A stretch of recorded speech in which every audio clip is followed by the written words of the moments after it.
Hello, everybody! It is your guys from Irrational Radio here with Old for Gold Enterprises, where these guys get their just deserts. It's only deserts. Desert. They've only Cake. only deserts. No, just desert. Just Just deserts. sand, rocks, gravel, bits Not of just bones. deserts, just deserts. Just deserts. Yes. Get your just deserts. Like a Tips Fedora desert sort of situation. Yes, exactly. And they're not sweet at all. What's happening? So we last left these guys. Oops. Hang on, I gotta. Already. No, I need my standby video up. There we go. All right, we last left these guys in the ruins of a giant tower that used to be owned by a very friendly turtle wizard that only wanted to save the world by himself and not with you guys, that you met after navigating your way through the Razor Fields, which are a giant expanse of sword-like protrusions that are made of like this volcanic glass kind of material, very sharp.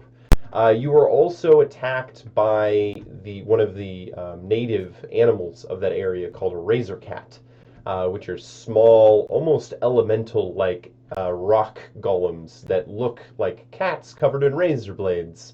But you were saved from the razor cats by a giant rock, the eagle from the Galdor Mountains that just decided to make a far eastern trip over that way to ruin your day. You lost a few lizards, you lost a few men before finding this tower and a couple of rodents excavating beneath it. The tower was floating in the sky, too. Rabbits aren't rodents. Well, Are they? I think so. Yeah, rabbits are totally rodents. Yeah, Like absolutely. Anyway, Maybe, looked I don't at know. That stuff way too much Yeah, for than right? Redwall game. So yeah, that didn't go very well. Oh yeah, crap. Hang on, I have everyone's names mixed up. Oh, you do? Look at that. Before we continue, I'm pretty sure that you're getting webcam audio into OBS. Just heads Oh up my there, goodness. Oh my Really? goodness. In shambles. This is chaos. I'm glad that we were checking Just, at least. just a little heads up. for Disregard everybody. Right. what's happening. Kyron deleted his OBS. Right? Yes. All the Yes, I settings. know. Look at him. I love watching you set this. Ah, thing. it's This is terrible. So satisfying. I hate it. Oh, it's so good. Ah. We're Doesn't just make gonna my teeth part the itch in kimono the a little bit. slightest. Yes, You can see there we everything. go. Is that better? Can you hear me better? Is that better on the OBS? I don't know. We're just gonna go with it. It's switched though, and it looks like it's behaving differently. So, yeah, I think so. yeah. It sounds right now to Yeah. me. You It sound right. takes All a right. bit for it to get through. All right. Well, the delay. technical problems Anyway. aside, you guys climbed into this tower because the old turtle promised if you shared the location of Quamar, he would take you there post haste without any kind of fuss.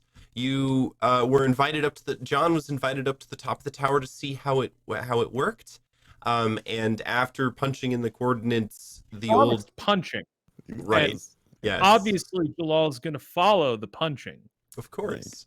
I mean, that's why I was. said punching. I use those words very specifically because your Right. character has a certain affinity for them. Well, I wouldn't call it an affinity, but it's a preference. It's Definitely. certainly an affinity, or a very strong preference. But regardless, you discovered that he was duplicitous and attempted to trap you guys, go to Quamar, and save the world himself, even though he did not obviously kind of realize what was going on.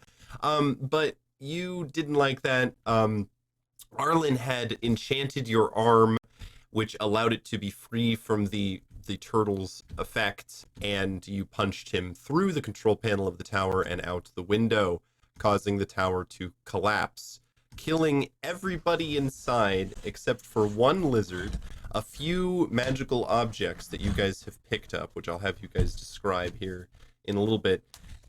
Your friend, what was his name? The guy from the All Watchers, Amal. No, that's not right. That's not right.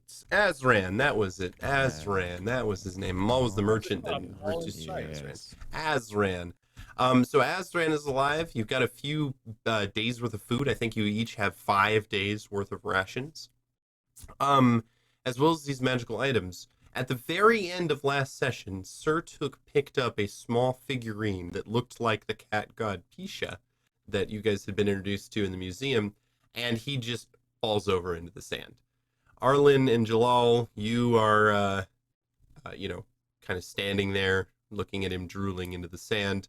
And Sir Took, you are teleported somehow in a spiritual sense to what looks like a very deep, well-like cavern that has these red chains hanging from the ceiling, draping down, covering a figure, a giant shrouded figure that looks like some kind of humanoid wrapped in these bindings. In front of it is a small orc lady, bent and wrinkled, sitting on a little stool with a gnarled cane. She looks up at you and smiles and says, "Well, took you long enough. I was waiting here for quite a while." Wait, like, for me, kind of looks around now, the new... "Oh, yes. It's just for you, that's for sure. Welcome. This Am I is... dead? I need to know. Like, what, did it happen again? No. Not again, but you're certainly marked." She motions to the symbol on your arm. And that you don't get by living. You get that by dying, or at least coming so close you've brushed lips with it. We didn't kiss. I'm sure. And marks come in all shapes and sizes. I've seen quite a diverse array of them on... Anyway, so you're Sir Took then, I take it. Yeah, I'm sorry. Who are you, Miss, lady in my brain? I She's assume. looking you up and down as if you're some kind of prized horse. She reaches up and grabs your chin and moves it one way, moves it the other, and then tries to get a thumb up into your cheek to check your teeth. What are you going Not gonna, like, resist too strongly. Okay. It's gonna just passively, like, She nods and then taps your leg with her cane a little bit sharply. It doesn't hurt too bad, but it doesn't feel nice. She nods and says, "My name is Mersha Al-Zokaz. I was the founding member of the All Watchers cult and the chief priest to bind this god." She taps the chair, the throne behind her with the 12-foot tall chained figure. "To this place. But as you can see, that binding is not as permanent as we considered it to be all those long years ago." wait, are you dead? "Oh, that depends on what you mean. My corporeal form has long since departed this plane, but my spirit is bound to this place, like a moth, I suppose, bound to a candle." Okay. So, Miss Moth Lady, what, I guess, do you need from me? "Well, Kind of, like, nervous, I guess. you're gonna be faced with a choice here, son. And it's gonna be a choice that will dictate the pattern of this land and perhaps all the rest of them combined in the future." So no pressure then. No, all the pressure. You have the pressure of the millions of people on Sorry. your back. That was, this thing is called sarcasm. Ah. They may not have had it when you were around. I apologize. I was, like, joking about, right. Immense Yes. pressure, obviously. Sorry. Fate of the world and all This is that. no joking matter, Sonny. It's not something that I would take very lightly about. Anyway, as I was saying, you have a choice.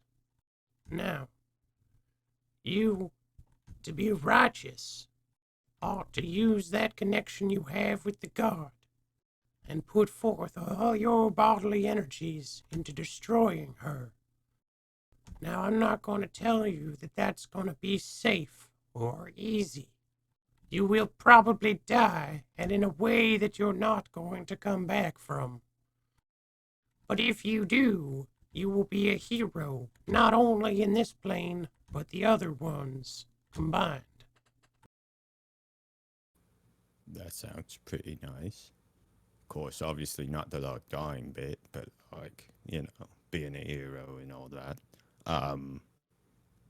There were other options, it sounded like. Of course, the other option is you can attempt to use your connection and your soul to draw the weakened god into an item of your choosing.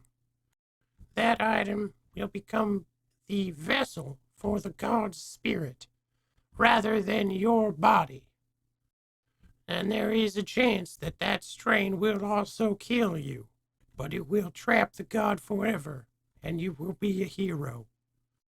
There is also a chance the god will impart her power into the wielder of whatever item you choose, be it a ring, an amulet, a piece of clothing. The god, being inside the object, will impart its power to the user. But that would be quite a doing in itself, and you would need to be strong-willed. Well, I mean, that one sounds pretty good. Like, I doesn't sound like I die as much in that one. There is a horrible hiss that sounds like gas escaping some kind of wound coming from the statue or the figure chained. It moves slightly, and all the bindings taunt as it tries to get closer to you. You Holy hear it shit. whisper, "There is a third option." And the old orc shakes her head and looks down at her cane. The figure strains again and says, "Merge with me, mortal. I will impart the power of a god onto your form. Together, we will rule this Paralandia forever." The old woman turns angrily and slaps the statue with her cane. Go back, no. Don't be putting those ideas in the young man's head. She turns and says, I would not listen to her. She is not as... It is not as easy as she's making it sound to be. That path will most likely end up not only in your death, but the deaths of many, many people across the entire continent of Paralandia. I would strongly advise that you pick one of the options presented to you by me and not listen to the chained nightmare. Right, yeah, you kind of look back at the statue. You are sort of like, it's, you know, not great, like, conditions or whatever, but I am sort of predisposed to go with the kindly old lady rather than terrifying hissing statue. I kind of like recoil a bit. the old woman the old orc nods, pleased with herself. She says, Do you have any more questions for me before I send you back to the real world? Like, real quick though, like, I mean, it did sound like maybe I don't die. And he stops and he looks at it, he's like, no, wait, I'm pretty sure that all three of those ended with, like, a hard chance, or at least reasonably hard chance of me not, like, continuing on. Yes. Unfortunately, that mark you bear carries with it a danger upon your own existence. There is, I suppose, a fourth option. You could turn back and live your life as normally as possible, with the Night God's influence constantly seeping into your soul.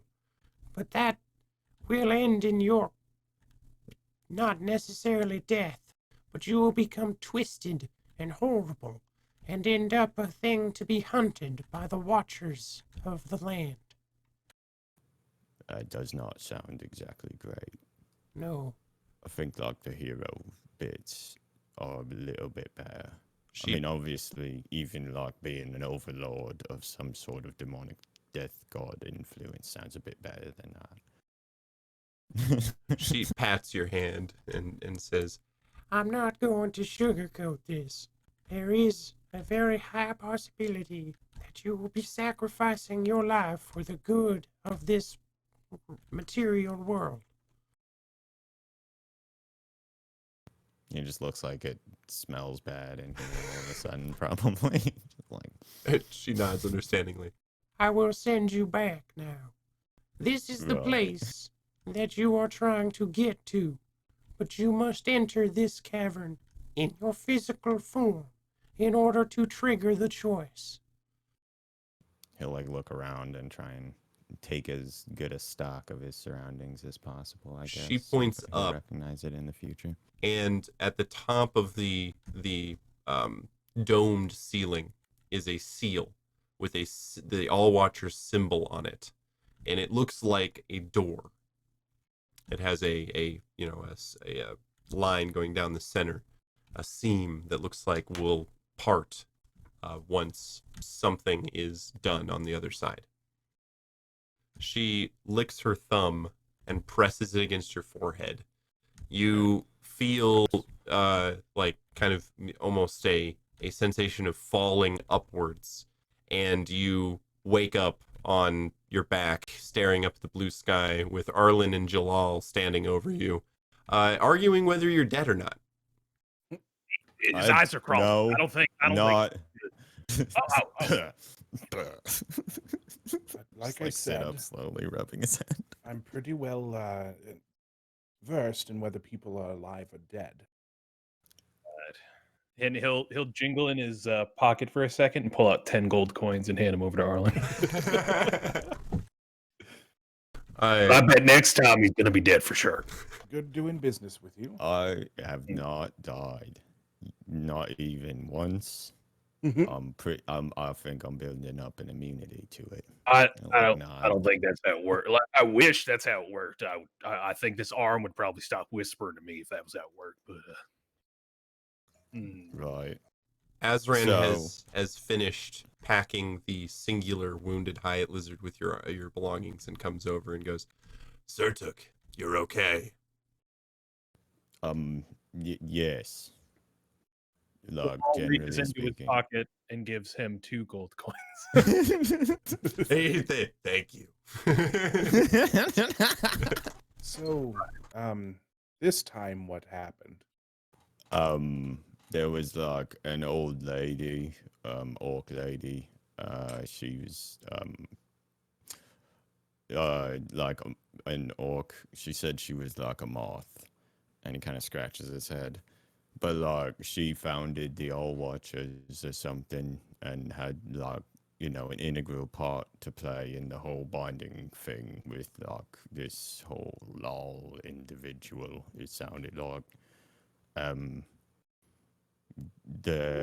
She told me that like I could deal with this whole, and it kind of just holds up his arm and gestures toward the handprint thing, bit in a couple of different ways, and then I'll kind of like, I guess, get quiet about it. So what were those ways? Mostly like ending in horrible death and whatnot, but that's not critical, right? I mean, you can't die if you haven't already. Again, told you, haven't died. And You can't die if you haven't already. right, or if you have Solid already is words what I would be meant to fine. say. But yeah, Oh, or, you know what I okay. mean? Like whatever. Yeah, like if he's already dead, then I couldn't be dying again. Is this Right. logic, I guess? Yeah, absolutely. But anyway, like so we're good on that. I'm sure I can like figure out some sort of workaround. But like there's like a room I'm pretty sure I'd recognize again that we have to get to. The statue is like pulling at the chains and whatnot and sort of hissing and being all mean like, so we may need to sort of hurry though. He kind of looks around like that should make way more sense than it probably does to So everyone. you Arlen nods very slowly. saw a room full of ghosts, and then a statue talked to you. No, no, no. Yeah, no, it's- there's only one lady. It was a statue of an old woman, I'm pretty sure. Right, like an old woman's statue was like hissing at you and like being like, "Ooh," sort of spooky ghost sort of thing. Is that what you're talking about? She Yeah. had you wrapped up in chains, right? Dang, yeah. Exactly. Azran pats your shoulder and says, "It's okay. I am absolutely sure that this will not cause you to sacrifice your life at all. I've done Right. extensive It was probably research. just like a weird dream, right? There is, God damn it. it's very hot out here, Just and you probably are suffering from some kind of dehydration. Yeah. Here, I let don't me give want you. to discount the idea that I mean, he has already kind of gone to the other side once before, so it's not No. out of the theoretically. It's not outside the bounds of reality for him to have experienced something that is very real and probably important that we heed. You said she was the founder of the All Watches. Right. Yeah. But I mean, she seemed trustworthy, so it's cool, I think. I don't know. I don't know that I trust your well, I'm gonna eat those words. He looks at the tower. Any birds? I still think he pulled all those rabbits out of hats. He wouldn't Well. admit to it. They're gone now. That happens. Or Well- perhaps he beat them all in a race. Sorry. Azran climbs upon a bit of the broken piece of tower. As I said last time, all around you is just large, sweeping sand dunes. You can see far off in the east the very large rise of the Transcena Wastes.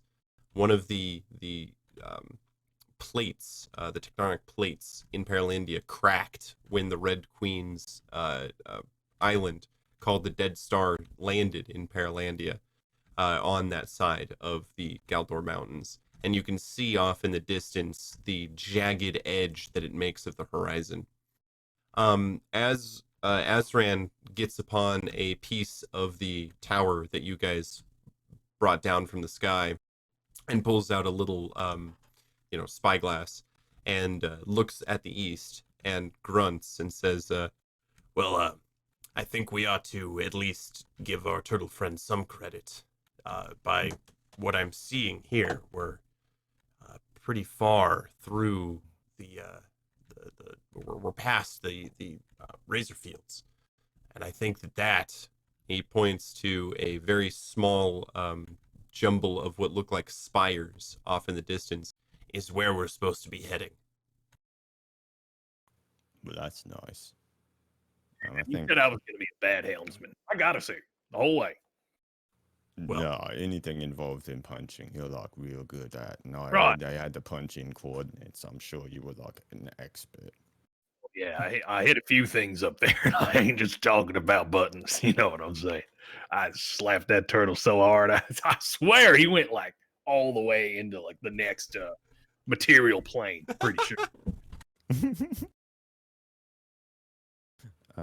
You said one of the our remaining high lizard was in injured condition of Yep, some variety? he's. It looks like he twisted something in his back hip. It's nothing. It's not an open wound, but he is definitely limping.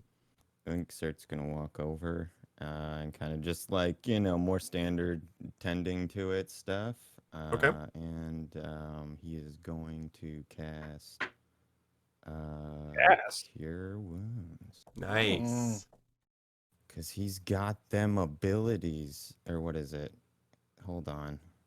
There's a heal one. Sorry. Isn't there? Yeah. Oh Cure yeah, I light think wounds so. is what it is on my sheet. Yeah, Cure. Okay. There it is. Yeah, I think in this setting it's called mend maladies, but you never know. Exactly. Copyright.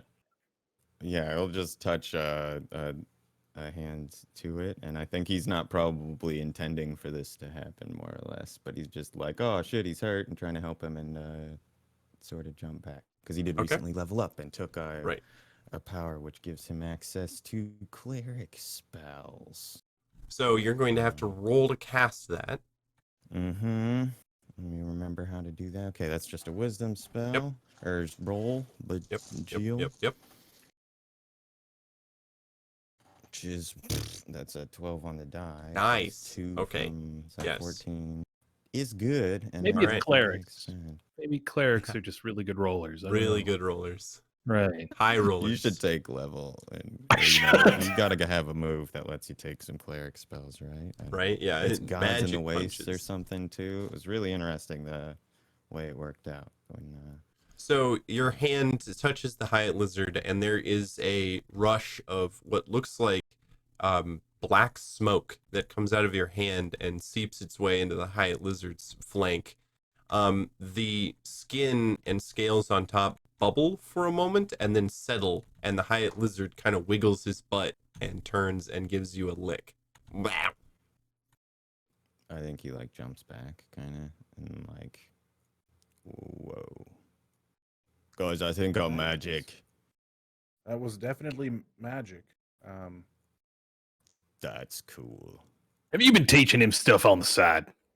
Well, I mean, I've been trying to, but he refuses to read the material because, well, Well, Yeah, I don't want to Learn hear to your learn to like read. mumbly bumbly fucking like higher power stuff. I just want you to teach me how to cast spells. no, Like, is see, that so that's hard? kind of the point. Is you have to have the mumbly bumbly, with higher power. I spell in order disagree. to- Um, Well, you're an he anomaly. puts up a single finger.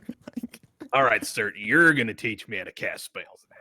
Right, yeah, so like, I guess I walked over and was like, oh man, that eye looks like he hurts. And then and then I like put my hand on there and was like, man, I wish I could like do something about that. And then like, boom. Jalal is going to stare for a moment, look over at Arlen, and walk over to him and put his hand on his face. All right, I want you to feel not old. I do every day of my life. Do you feel better? Is it working? Sir, did Just, like, did I have to do nodding that? thumbs Oh, up. I'm I sorry. feel like a sense of renewed energy has coursed through my veins. Oh my lord. Oh. I'm I a changed feel man. like I couldn't be more than 30 years old. At this Wow. point, Arlen, you slip a disc. Oh. Oh, I think I cast like break hip. Oh. How do you take it back? Someone, anyone. Who has the map of Quamar? Which one of you has it? Or is I that do. Azran? Sure. You do? Okay, all right, Jalal. Yeah.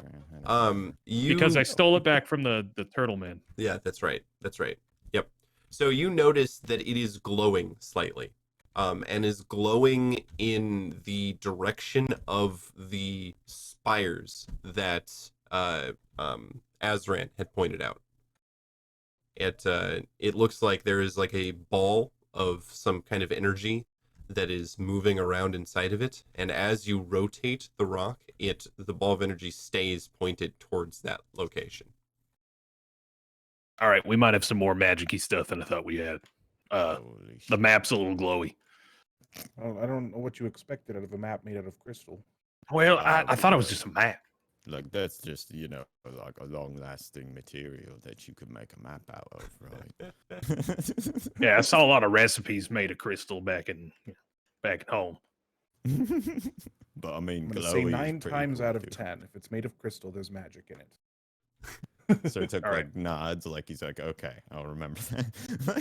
If Arlen, you take this. If you ladies are done, comparing parasols, we should definitely get over there. This area Mine's is baby blue. Yes. Pulls out his parasol. I'm glad you didn't have to use that in the tower. We should really get across this field. This looks like a just perfect place for a sandstorm to come out of nowhere, and that's the last thing we need.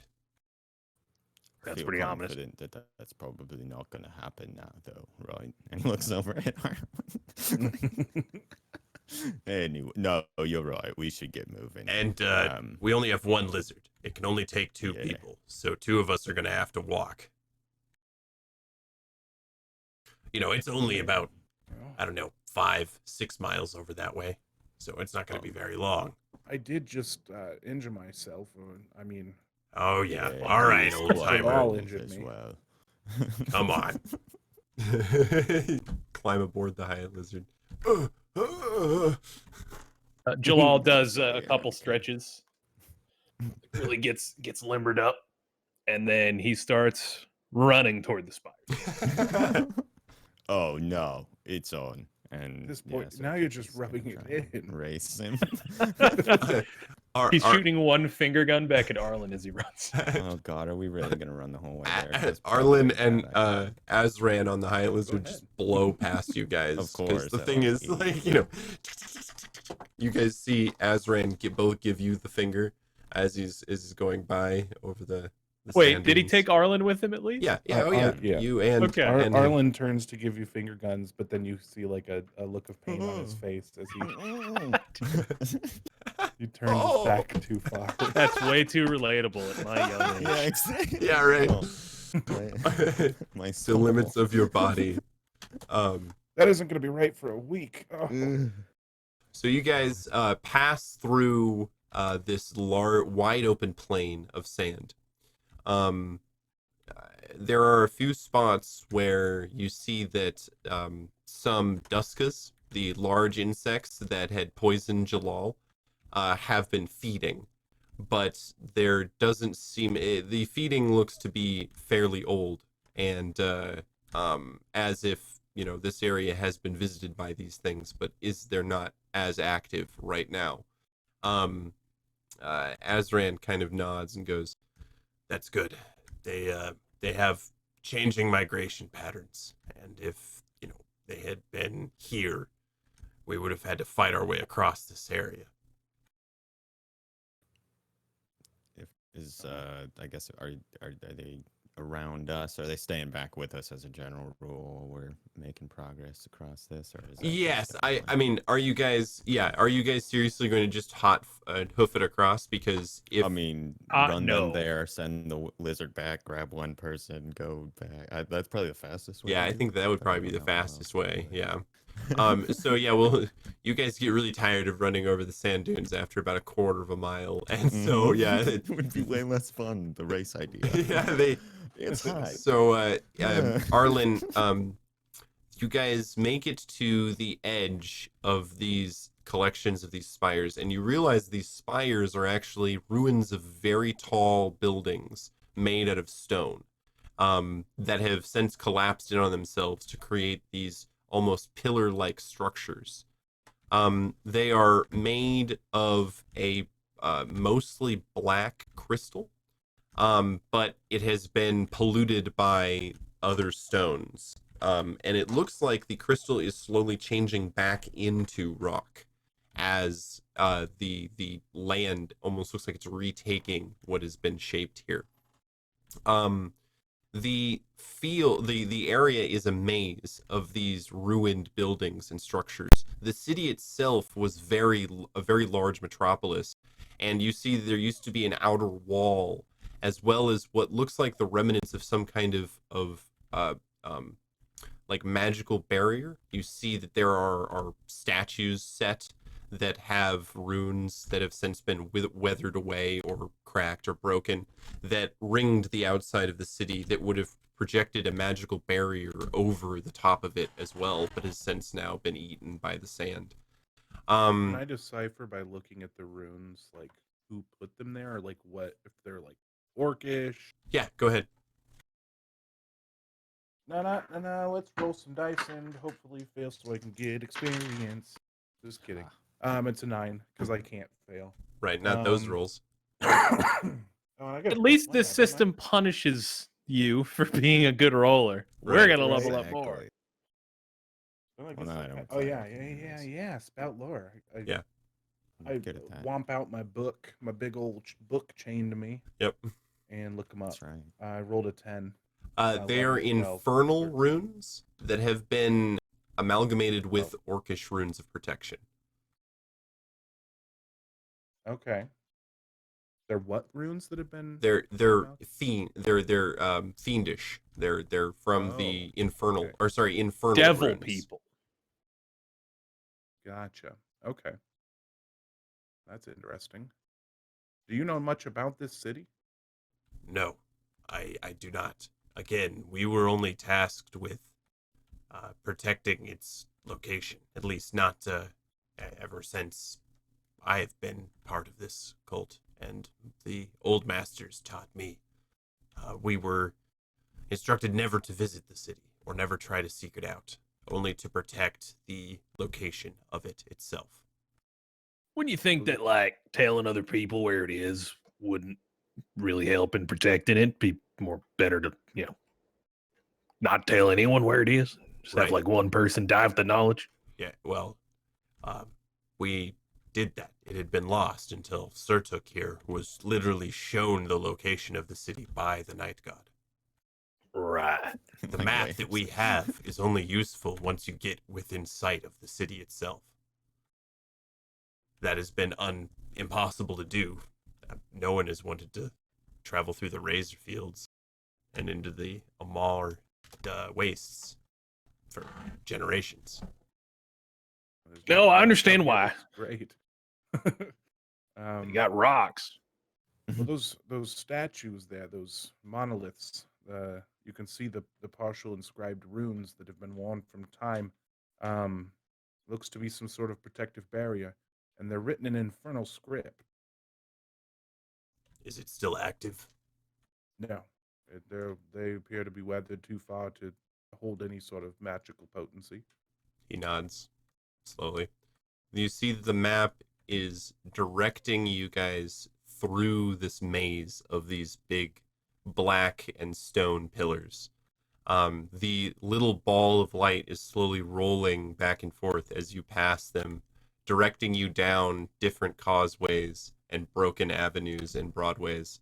There are a few bridges that have been broken out, and the map itself seems to know when something is impassable.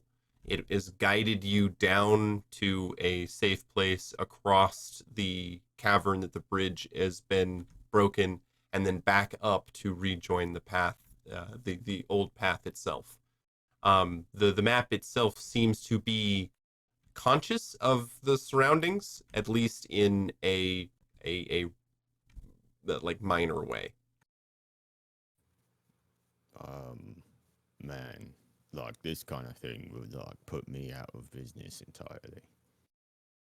He just points at it, like, guiding folks through the desert or whatever. I mean, like, if this is, this is pretty cool. Well, I don't think the map's going to tell me which plants might make me shit myself to death if I eat them.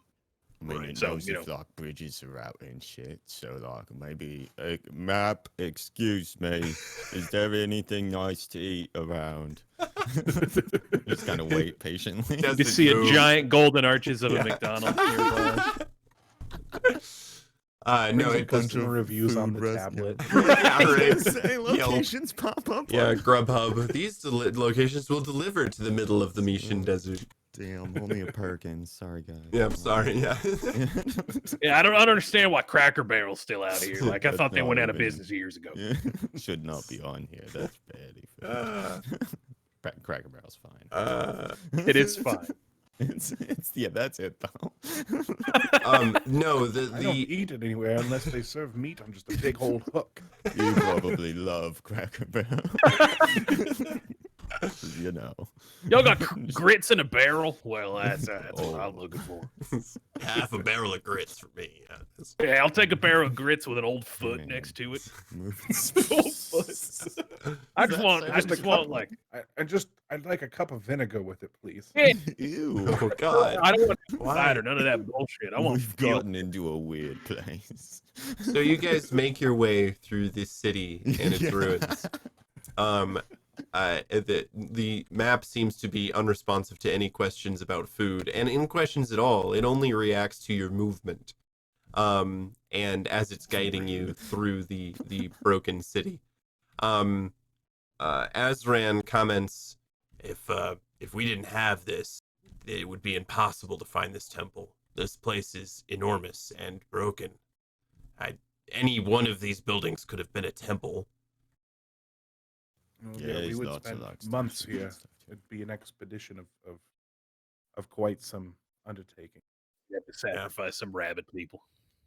The signs don't help, and he just like points around to probably a bunch of like very magical runes or whatever. Yeah, right. Yeah, just You're the only one who can read them. That would be weird. There's the one that says temple right there. I don't know. What? Yeah. No, he's just like assuming that it's like a street sign or whatever. All else, but there've been a bunch of rune encrusted. Just abandon all hope. Fuck. Yeah, exactly. So you guys piece your way through this city, and it takes a few hours. It takes about 3 hours of you making your way through the ruined cityscape before you come to one of the pillars that it's actually two pillars that look like they were constructed directly next to each other and has since sagged together. In the center, you see that there is a small doorway that is partially covered by sand.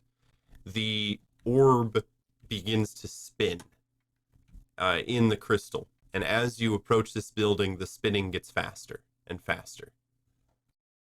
You see think we're flanked home. on either side of the broken towers 2 statues. One a orc male holding a spear, and the other an orc female holding a staff.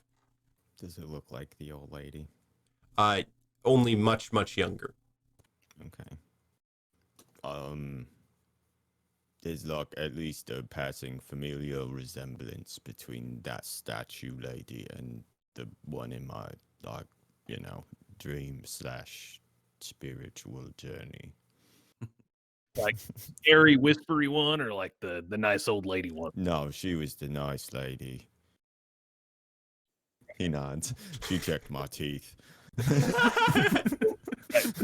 He just one finger up and puts it down slowly as he shakes his head. Starts just walking on like that's again not like a weird comment at all. Super You know, fucking weird. There's many a child book or child nursery rhyme that describes, 2 old ladies. One is nice and sweet, and the other is old and ragged. And the nice sweet one is normally the bad one. And just keep that in mind. Well, like the other one was a big, like awful, nasty looking, like winged statue with chains and whatnot. I guess, like, I get where you're coming from, though, like, judging books by covers and whatnot, but, Azran walks probably up. not like the turn of phrase Sertic would go with, now that I consider it. He inspects the door and says, it seems to be a place for the map, which is now basically glowing. The orb is spinning so fast it's become a circle of light around the thing. You see that That's in the cool. door there is a insert that the map fits perfectly into. Right. I guess, like, probably put it in there. And he shrugs. Like, who wants to, do the honors? I like kind of have a bit where I might have to die later, so I feel like maybe I'm not up for this one. Arlen steps forward and goes, "Oh, come on. I'll take care of it." And he grabs brother, it him and steps forward to put it in the slot. All right, you put it in the slot. There is a bright flash as well as a small explosion of force. Please roll me a good. dexterity check. I'm so good at dexterity ones. Arlen, That's right? an 8. Just Arlen? Yes, or just yeah, Arlen, sounds as like he was the closest to the door. All right, That yeah. one's an dex- 8. An 8. All right. So you succeed. You don't take any damage, but you do not get knocked back onto your haunches. You see that the crystal map is now cracked down the center, and the door opens, and the map itself is cleaved in 2, each side going to a door as it slides open. You see that before you stretches a long hallway. Let me reveal the map here. We reveal the map. Holy shit. It was like a very fancy key. So he took nods. Like he's, conveying new information to the I'm public. hoping if we bring back good news, they'll excuse the fact that we destroyed their map. Ooh, good point. They did want that back, didn't they? Yeah, they did. Well, Shame. I forgot to bring my iPhone, or I would have taken a picture of this to prove it. Insurance Oh. purposes. Right. Scry phone. All right. So you guys see there is a hallway that leads to on either side of the doorway are the collapsed bits of the towers from outside that have filled in what look like something like worship chambers or altars that have since been completely destroyed. However, the path ahead is clear.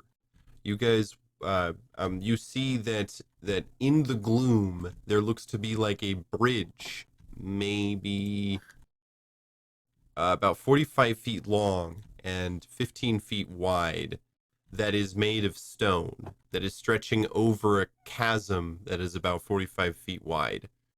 On either side of the bridge, two enormous stones that are about 5 feet at each diameter. So they're like blocks of stone that are 5 feet in each diameter, sit on either side of the bridge.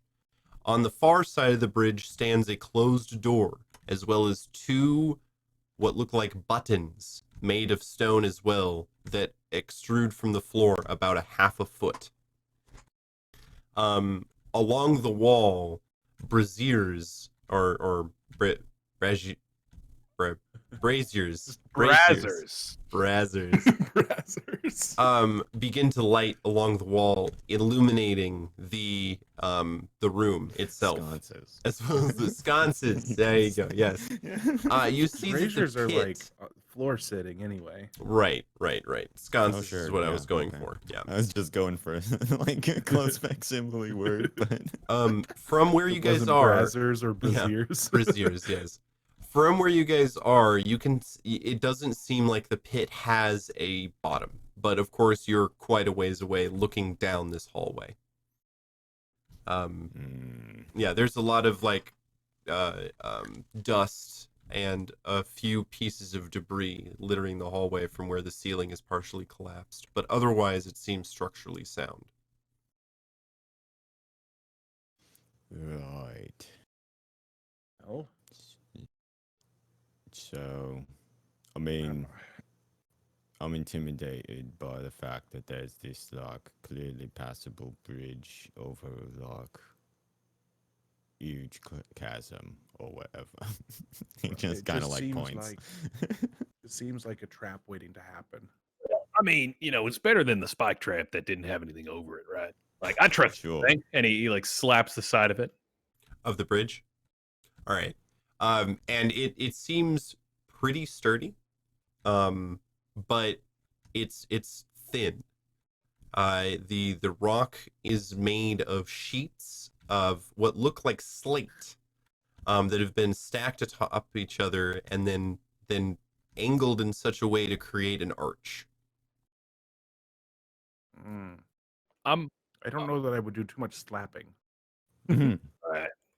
Well, he's going to reach into one of the adventuring kits and he's Okay. going to take out rope again. All right. Trusty rope that they will likely use forever. Mhm. He even carved a little name into. He didn't carve it; that'd be unsafe. He wrote a little name into it. Randall? This is Jezebel. Jezebel. Okay. And he's gonna wrap it around his waist, Okay. and he'll hand the other end to Surt. Right. All right. This might like make more sense if it were the other way around. As Well- he's like holding the rope, like you're quite heavy.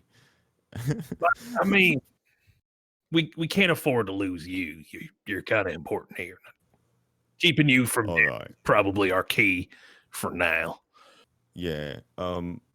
Here's a thought, right? Like, if this is all like some sort of destiny fate thing, right? Maybe I'm not immune till then. Kind of looks I around. don't know if you're immune to gravity. I don't know that that's some reckless thought. I would keep those thoughts suppressed deep down inside. That's like called the void. You know, like if you're walking over a bridge and oh, what if I jumped? You know, it's one of those. But not this bridge. I wouldn't. You know, there is void. It's, I mean, nothing. Literally, you avoid there. Okay, right. Sorry, Arlen but is still, looking at I the think rocks. I'm like maybe a better like person to test it out rather than you. You'd be able to hold me better than I could hold you. I guess is what I'm saying. All right. And he'll unwrap it and wrap it around you. Or I guess like it's still where he could just like tie up to. You guys the both other tie end of each it. other together, and then you both Right. wait. Tied together and we die together. God, Ride now we're, together, like, die 4 together. feet away. Exactly. What were you doing with the rocks? Yeah, I don't know what were you doing, He's Sam? just standing there with his arms crossed, looking at the rock, and then looking at the button on the other side, and Yeah. like looking at the bridge. How and big it's- are these rocks? As I said, they're 5 feet by 5 feet cubes. So like 5 feet by 5 feet by 5 feet. They're very huge. It would take all 4 of you to drag them. You would not be able to lift them. You might be able to, Jalal, with your I'd have incredible to strength, one-hand it though. right? I'm looking at the bridge. I don't know that it's going to support the weight of one of these rocks. And if we What? break it, then well, whoever's carrying it is dead. And You think the rocks are important? One, yeah, they're like very he heavy. points over at the other side at the pedestals. I've Oh, read many a story where there's some kind of trigger mechanism for a door. I mean, we could just walk over there and the door could be open. You know, who knows? But looking at this, and given that it's the end of our mystical journey to save the world, I assume that that door is not just going to open for us. Why don't you go over and check the door?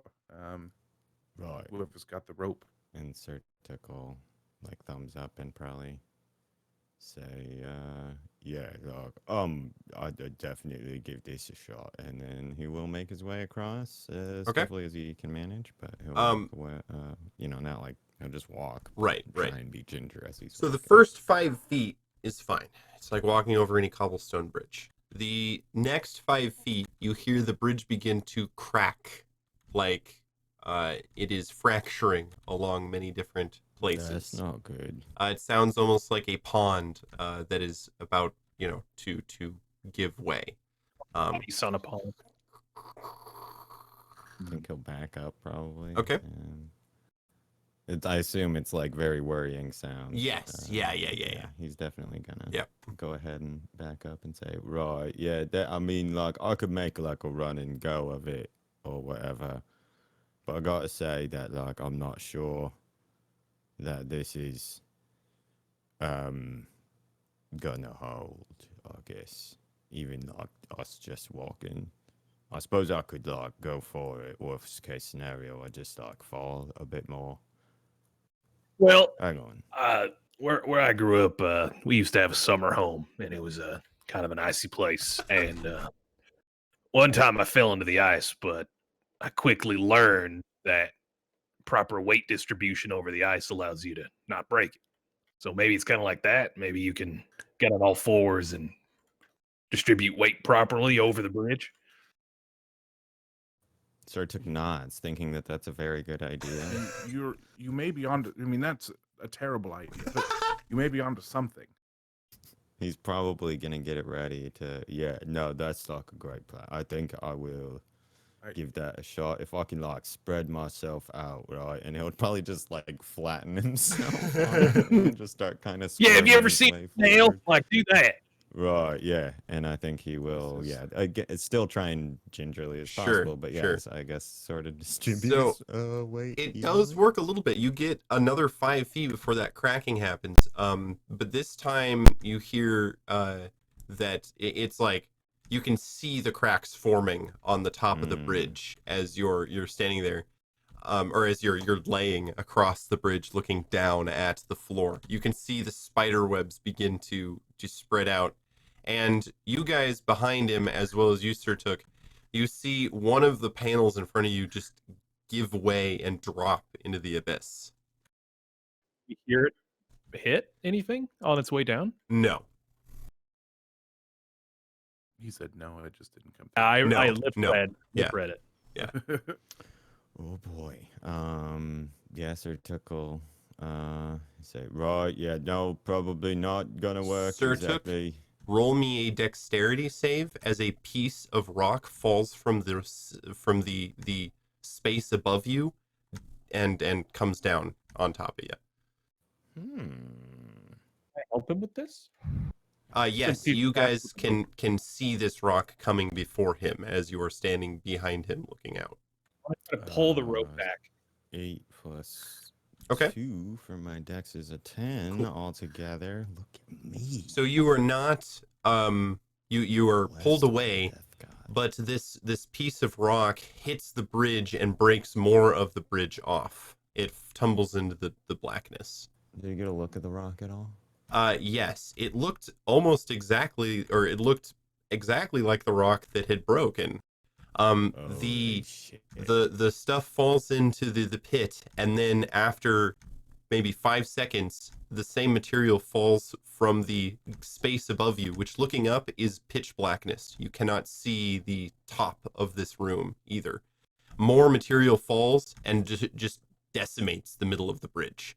There is now a continuous stream of material falling through this hole on the bridge. All right.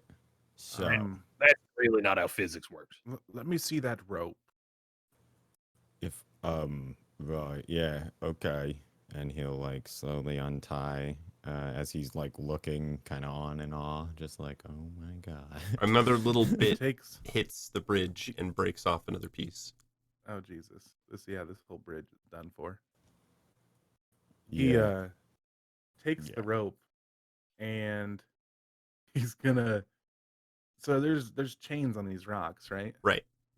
He's gonna tie it around the chain on the rock, and Okay. he's gonna dip the rope down until it's all the way down, like straightened out into Okay. the pit. Do You I see a rope above me? how long is that rope? Is it Don't. 50 feet? I would Uh, assume. Yeah, it'll 50 feet. You do see about 15 feet above you the very dangling end of the rope sticking through the ceiling in the same exact space above you. Don't pull on that. I'm not still attached to that rope, am I? No, I assumed that he used a different rope. Yeah. Well, that's You see the That's material is interesting. still falling through this space in the bridge. Right. It's a now basically like a hail of fist and larger sized slate plates falling through this gap in between the two sides of the bridge now. So we're never gonna get across there now. I mean, no, here's the thing though. Like, if we fall, we won't fall like I mean we keep like falling. Look how fast that rock is falling. Sure, yeah, I guess you don't wanna like keep falling for too long. That will eventually end poorly. But maybe if you could like get a long enough jump, right, that you only like fall through like once, that like then you come out and you've got like it's like the moment. Well, the it momentum to, would like, be about the carry same as through. falling 65 feet. Sure, yeah, that Think you doesn't could sound survive like that? overly pleasant. There's Man, and there's another boom as a large section of the bridge is struck again. This time sending most of it on your side into the pit. It's a large section, and in 5 seconds you see it fall past you guys again, and then again, tumbling over and over itself into the darkness, only to reappear at the room and then tumble past you guys. All right, now Whoa. I have a great idea. All right.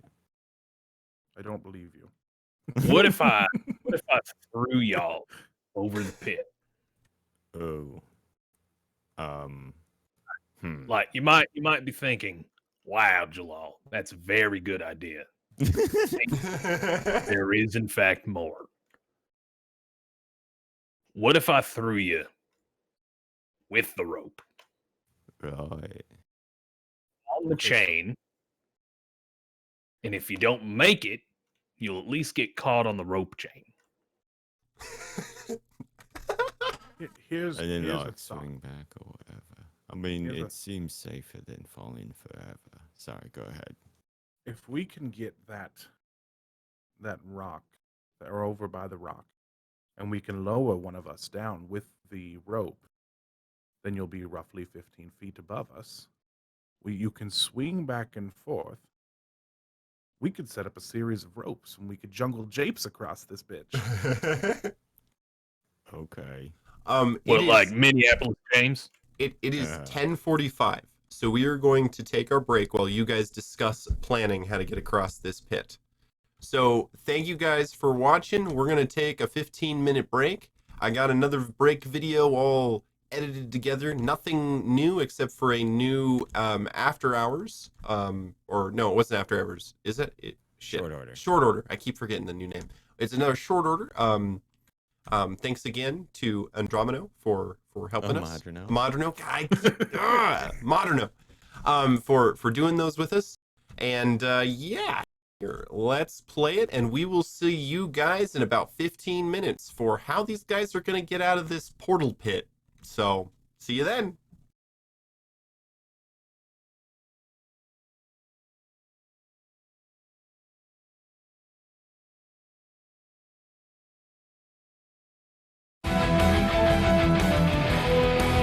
How important is finding out, how much your DM's going to rely like rules as written versus how often they're going to go rule of cool? How would you even go about getting that information from your DM? I guess.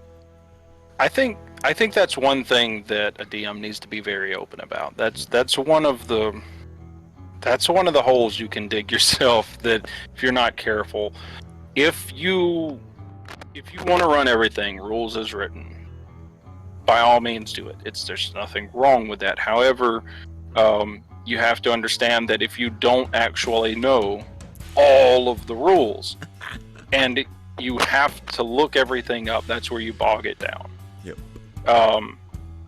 Whereas if you can at least have the understanding to where, hey, if a question comes up, is it okay to just decide an answer now and then make a point to look it up later? The main thing is you need to know. I say Yeah. all the time as a DM, like, we'll go with this, and next time we'll make sure we get it right. Look it up after the session so you don't pull the brakes. Or is it more important that get it right, the first time? That's one of the things you need to be upfront about, because there's no wrong way to do it.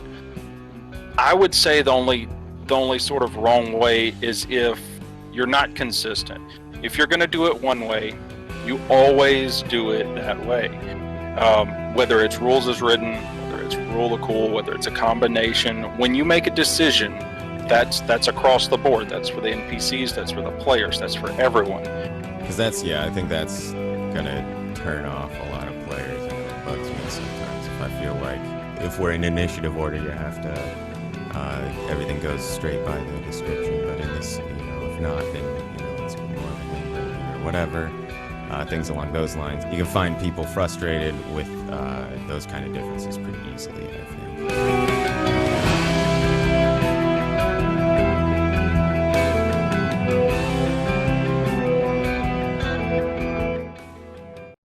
Welcome, weary travelers, to Snakeskin Brothels. Come, let our delectable experts rub away the tension of that overbearing dungeon master or that subtly racist murder hobo party member. Our staff are specially trained to make you focus on the one thing that really matters: pleasure. Whether you take a long rest here or simply need to take a load off, let Snakeskin Brothels deliver. It doesn't matter if you're a high elf or a tiefling with family in the third ring of hell. We'll service all your needs. Remember, what happens in the snakeskin stays in the snakeskin. So come, shed your worries and slip into snakeskin, where your pleasure is our business and no one else's. located in Cornucopia along 7 Cragen Way.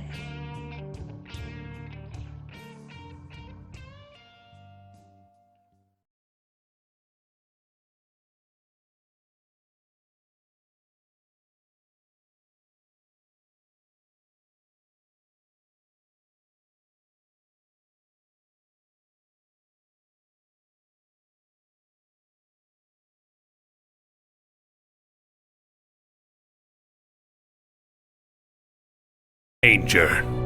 In every environment, there lurks hidden terrors waiting for their chance to strike.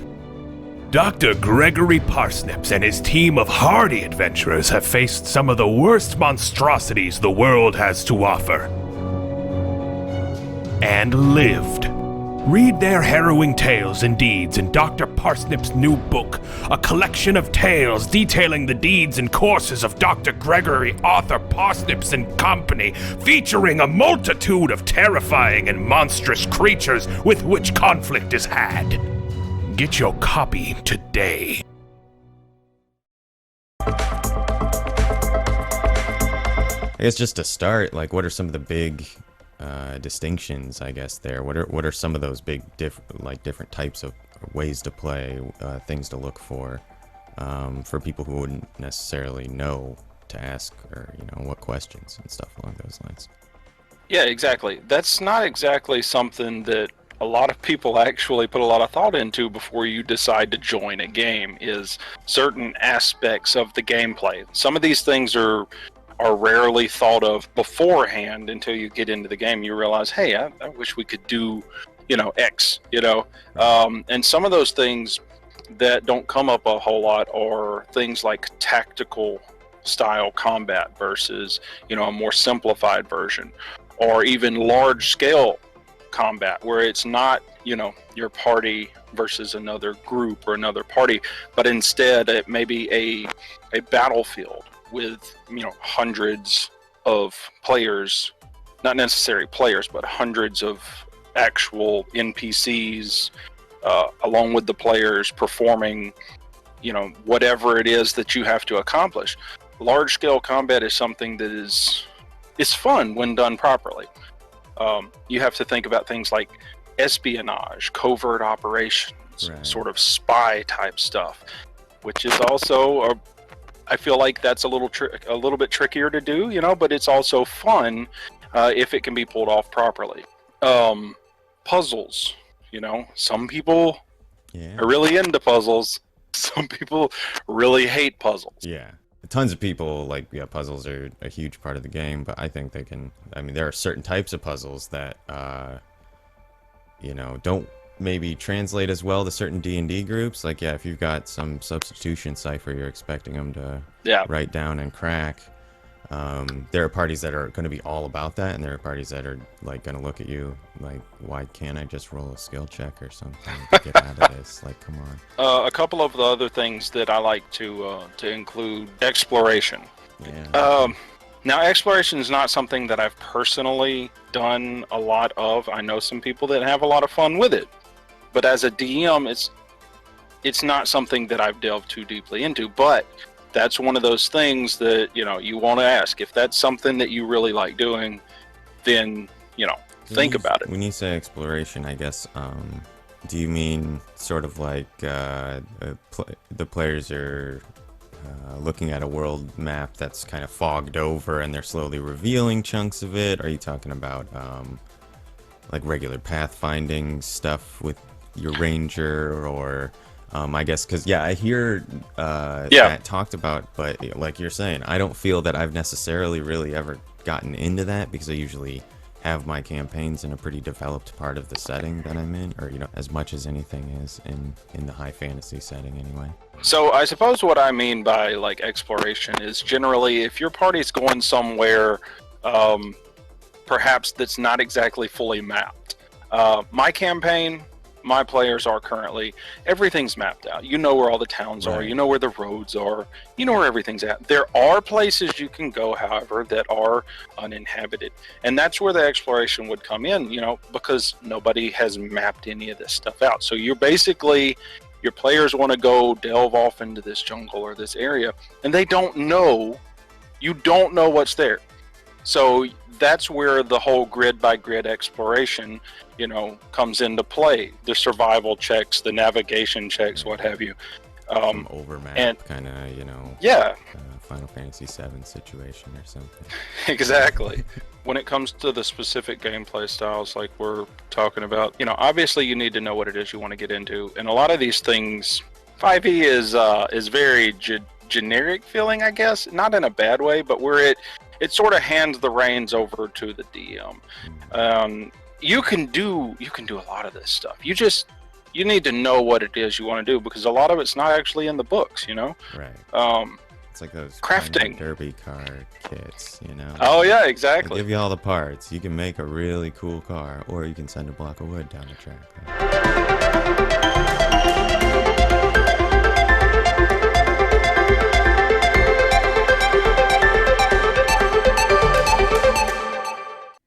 It's clam season, and you know what that means. That's right, it's the Clam Festival, and clams are half off at King Custard's Bucket Palace. We got steamed clams, baked clams, stuffed clams, fried clams, and so much more clam-related food. You won't fucking believe what we do to clams here.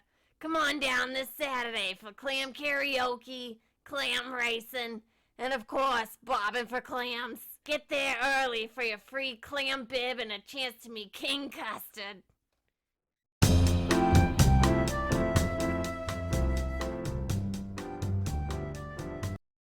Well, after that really hard encounter with that terrible beast, I need some new equipment. This looks like a good place to get something.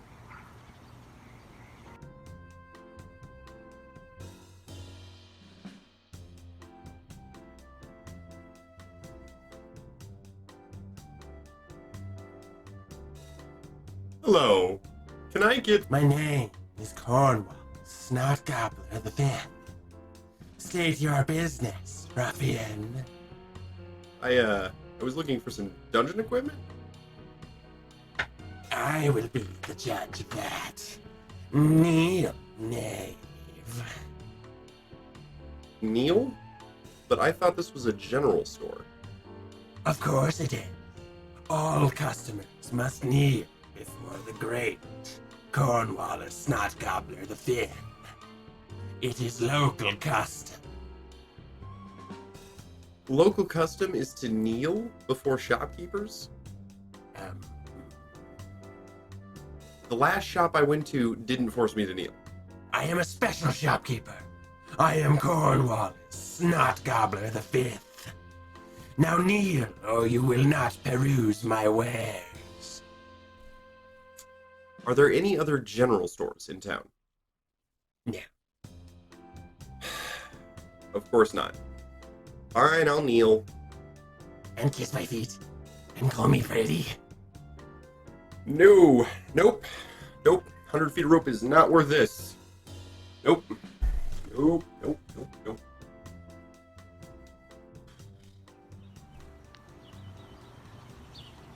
Well, at least I can get something to eat.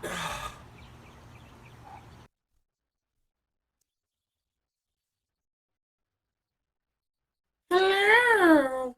I am Gregory Smith Bumtackle the Fuck.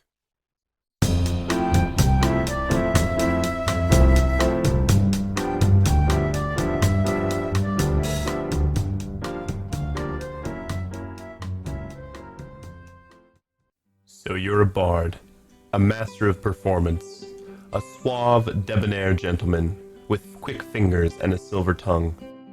But did you know that 8 out of every 10 bards have come in contact with a fantasy STD during their adventures without even knowing it? Have you recently experienced any of the following unexplained symptoms? Unending urination, warts with consciousness, sprouted tentacles, genital wings, crawling rash, anal portals, molten discharge. If so, you need Dr. Ungwin's Bard Rub, the only ointment on the market specifically designed for the most polyamorous of bards and adventurers. Most users see a 50% decrease in symptoms in just 2 applications, so don't wait for those tentacles to grow to maturity. Contact your nearest apothecary or witch doctor and tell them you need Dr. Ungwin's Bard Rub. Bard Rub has not been reviewed by the Safe Ointment Board. Side effects of Bard Rub include genital petrification, chemical burns, incontinence, and in some rare cases, death. Bard Rub is not to be used in conjunction with any other product from Dr. Ungwin, including Ungwin's bath salts and Ranger eye cream.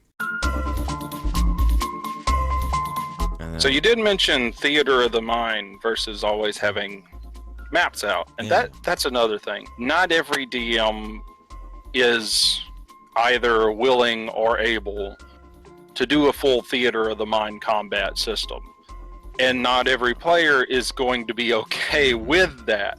Some people want to see the actual layout. They want to see the images. They want to see the map. They want to see the distance. They want it all, particularly plotted, which is not a bad thing. You do need to know beforehand whether your DM is going to be doing that or not. As a DM, I rarely map unless it's combat, but frequently combat's just a grid so that everybody knows how far away they are from everything. Though for me, because it's just easier to keep everything straight, I think. As a player, I find it very difficult to, especially with the way combat and most of the abilities are structured in D&D, it's pretty hard to feel like I'm keeping track of exactly what all's happening and going on, and how close am I to this person in relation to this person, and stuff like that can matter pretty quickly sometimes, in some, depending on your campaign. But there are ways to run combat that totally don't rely on those kind of specific distinctions. You can kind of just do the bands, range bands of combat or something that they've introduced into these other systems that take away the specific what square am I questions. And yeah, that's a big difference in play, and how the spells and abilities your characters have translate into what you can kind of do during the combat, or during outside of combat, stuff like that.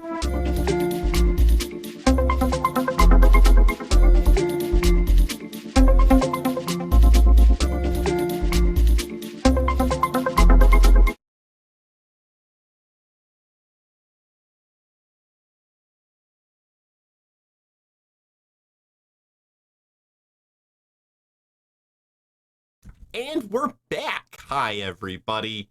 Well, they spent most of their break discussing the physics of Portal and how to use it to their best advantage.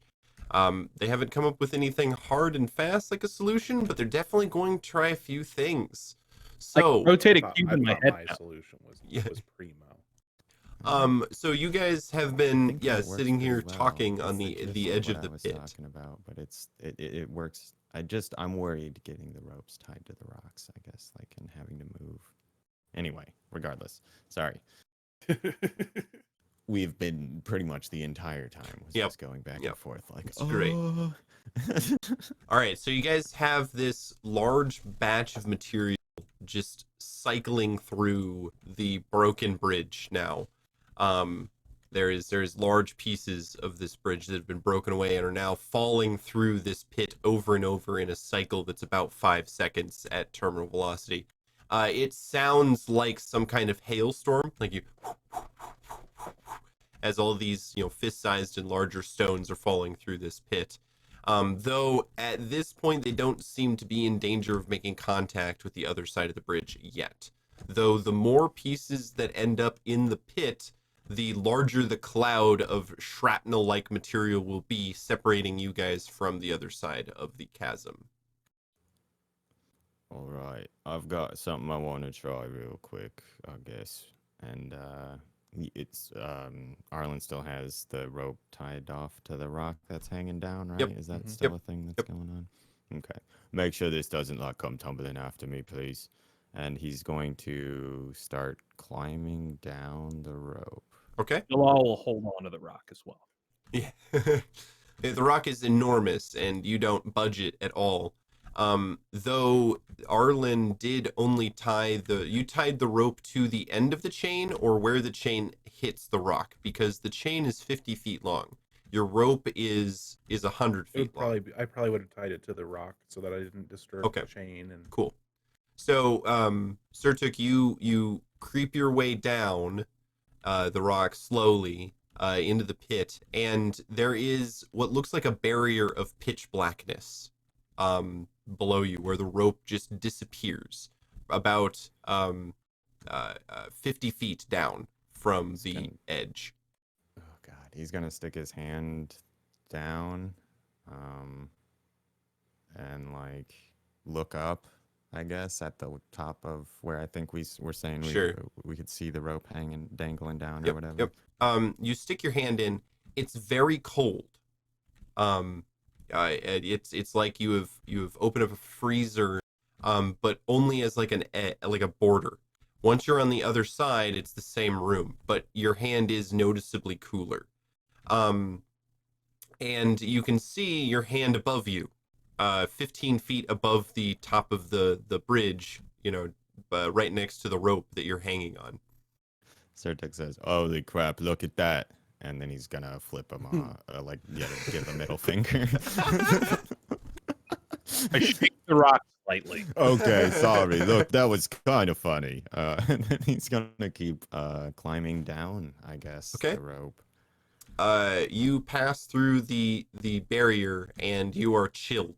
It is cold. Oh, shit! That's like a weird sensation. But now you are hanging above Arlen and Jalal, 15 feet. All right. So when he's kind of hanging like right above the empty rock space next to the rock or whatever, more or less. There, yeah. Okay. So if he's gonna, I guess, like try and swing a bit. Okay. You do swing, and you see below you the rope connected to the rock is swinging in the blackness back and forth. It seems to be moving freely, though. Yes, it does. Yep. Okay. So it doesn't like hang up on whatever spot that it goes through or whatever, as he's like still kind of looking down between his feet or whatever at the other two. Like, I guess that's like positive. And it seems like it could move like forward or whatever. Okay, maybe. A pea-sized bit of gravel bounces off your head. Ow. Sorry, I was itself in your brain. I was testing something. That's not helpful. What if we just tied the rope to this and swung across? Well, like, I think if he's gonna kind of go about swinging himself over back over the like landing and drop. Sure. How far down is it from where he is? I guess. Feet. Yeah. So you don't have to roll anything. I mean, it's a pretty hard fall, but it's fine. He roll. Yeah. Yeah.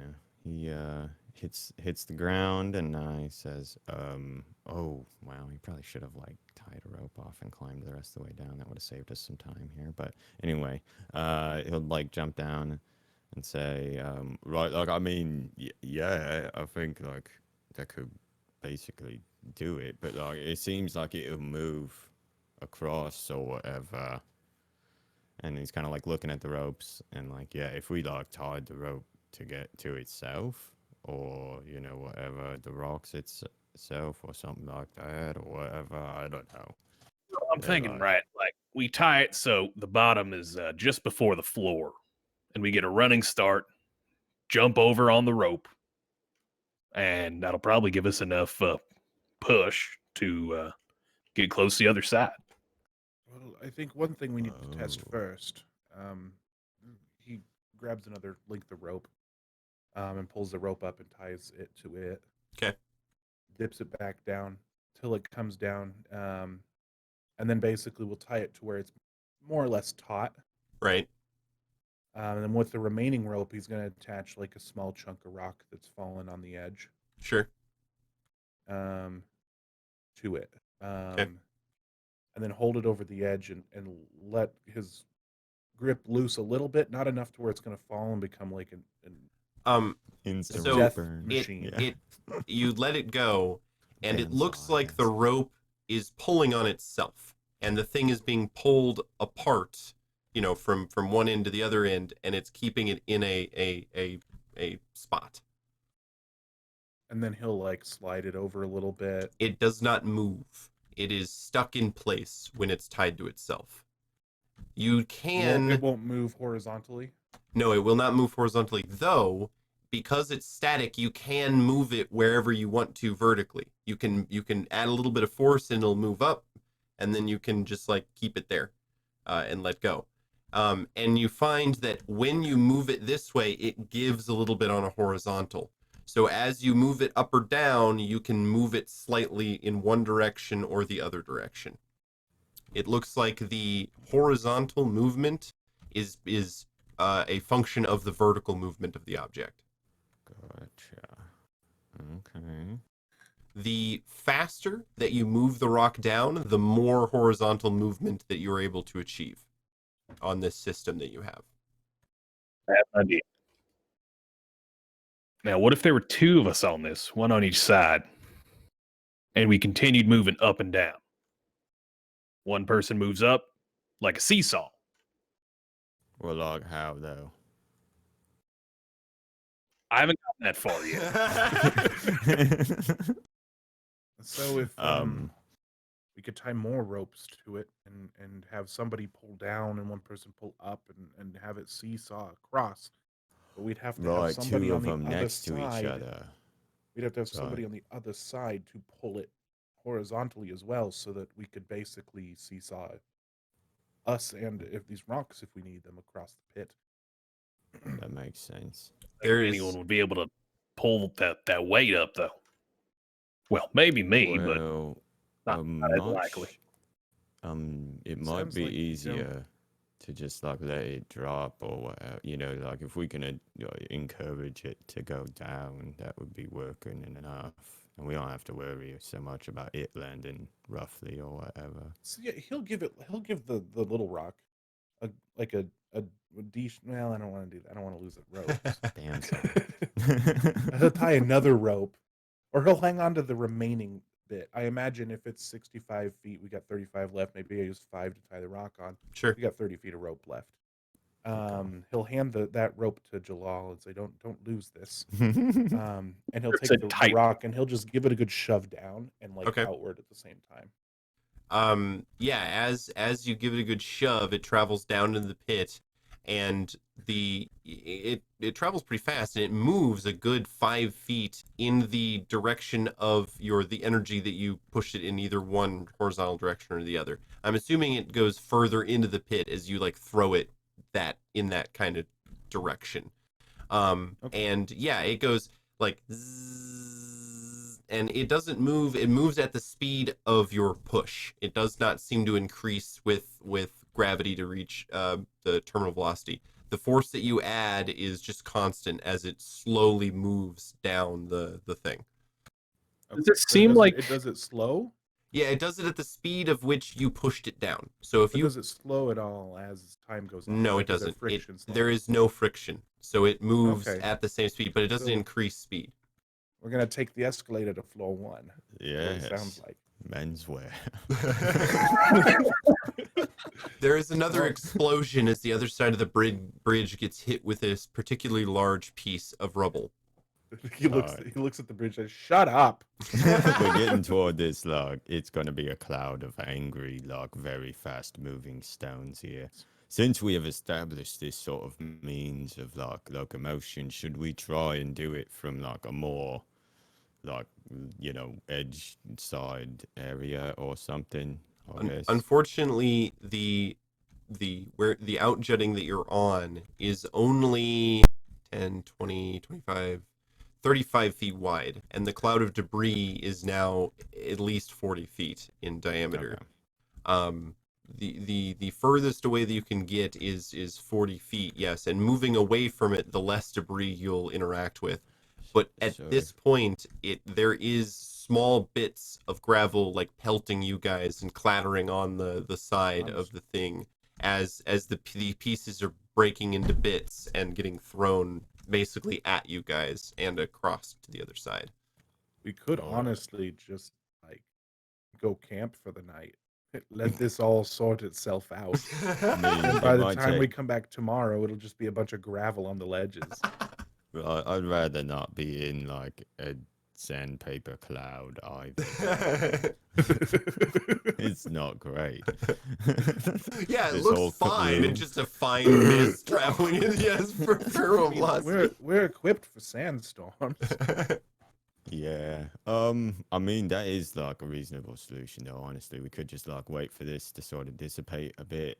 I Otherwise, think one of though those we chunks. could There was a chunk in there that was like 6 feet long. That thing would just. Right. It hits you, you're done. You can You're dead. you For see sure. it go. Yeah. You Oh, hear it God, in the for you. background. Yeah. But I mean we could just like make like like head toward the corner or whatever and like try and avoid the worst of the cloud, I suppose. But we ought to like get toward that. It seems to be dispersing and like getting more dangerous as we wait. Now that we seem to have There's established also- like a general means of There's getting also the- over there. I have another idea as well. The sconces on the walls, that they go all the way across. The sconces go all the way across. Yes. You could just use the sconces to sort of seesaw yourself across the wall. Stay on the outer perimeter and stay away from a lot of the big chunks. That's thinking. Yeah, are they load bearing? Yes, don't need to be load too bearing low. sconces, definitely. They look structurally integral. Is that a weird? I don't know. Why would you know that, sir? I don't know. I'm quite schooled in architecture. No, Yeah, you're a can't read scon blueprint. Sconsologist, we prefer. scientist. God. Thinking dumb like you do. Yep. Fuck.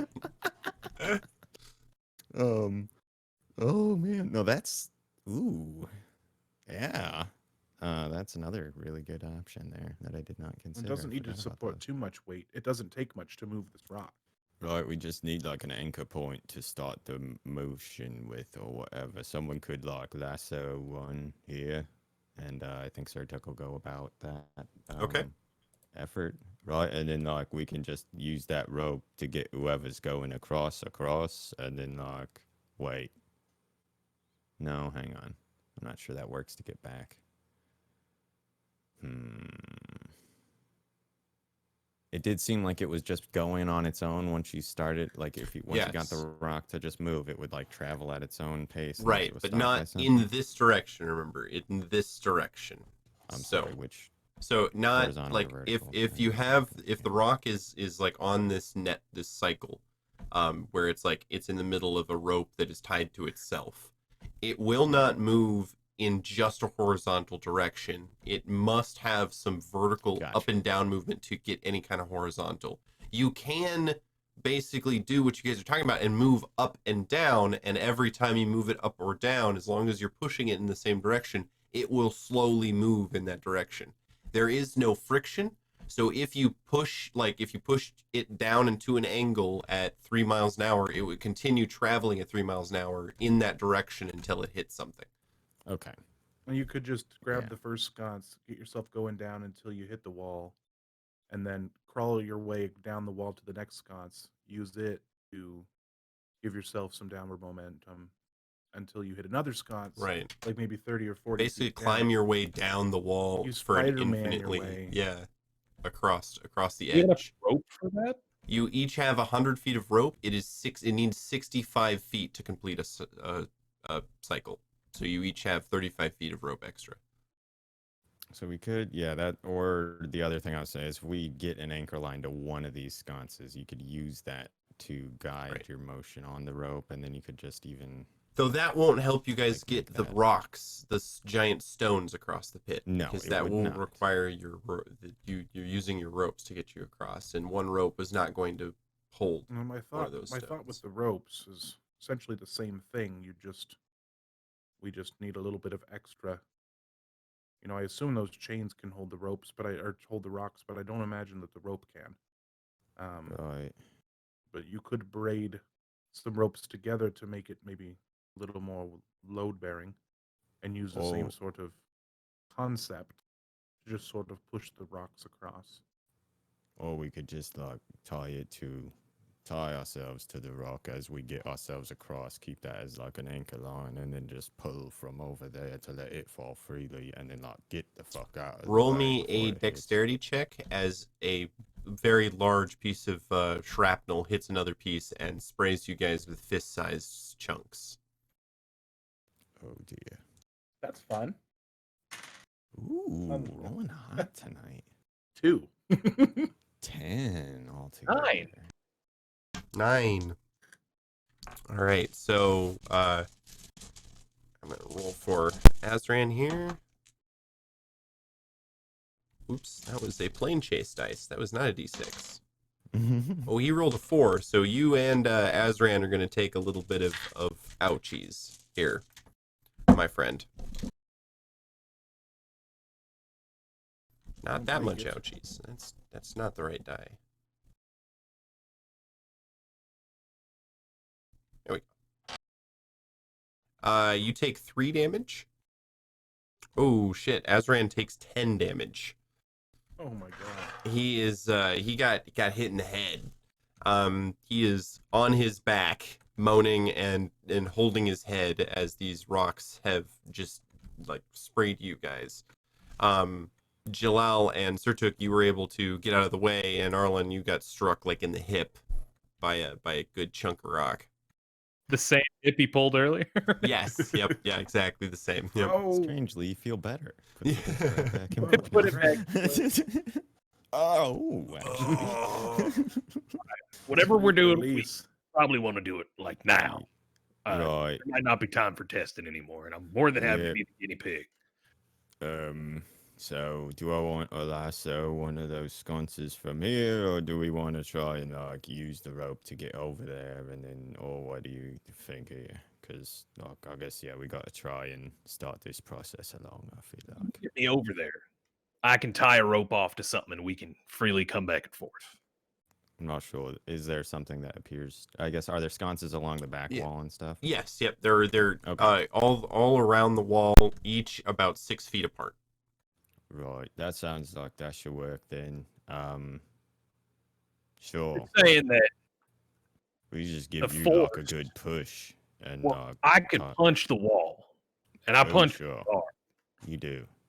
and I feel like I could punch with enough momentum to my way I think across. you need to like get some up and down action happening. You know, need to like. There is to make sure another that you do. large boom as the piece that had broken off from what you guys got sprayed with hits your side and removes a sizable chunk of rock from the platform itself, not just the bridge. But like punch away. We've got to get going. I think. All right. Yeah. I'm gonna grab onto the rope with one hand and like wrap his legs around it, like in gym class when we don't do that anymore because kids die or whatever. But like rope climb. Don't do that. Don't kill people. Free Anyway, climbing ropes. yeah, I by want to the free ears. climb the Who'da rope, thought? wrap my feet around it, and I want to kind of get a little bit of like forward, and I want to be Sure. able to hit the wall with enough force to send me flying. You kick off, and it's like a zip line that never ends going down in this direction. And We needed to tie you off with a rope first or something. right. Yeah, I figured that's what happened. Yeah, I was just gonna say that. 'Cause, so like, it's- honestly, yeah. I just realized if we don't, He just otherwise fall into this is Yes. So you travel, at the rate that you push off, you go through that barrier at the bottom, and you are chilled, but you get to the sconce on the other side. Other side of the, like on the platform on the other side. Oh no. So yeah, where are you aiming on the battle map here? Are you going along the side wall here? I was gonna aim. Oh, Yeah. that's a square. That's not what I wanted. Freehand. That's what I wanted. Yeah. I'm talking like just zoom over this way. Oh, okay. So you're try to just get across that way. So you I tie just a want to loop. bridge the entire gap. Yeah. Okay.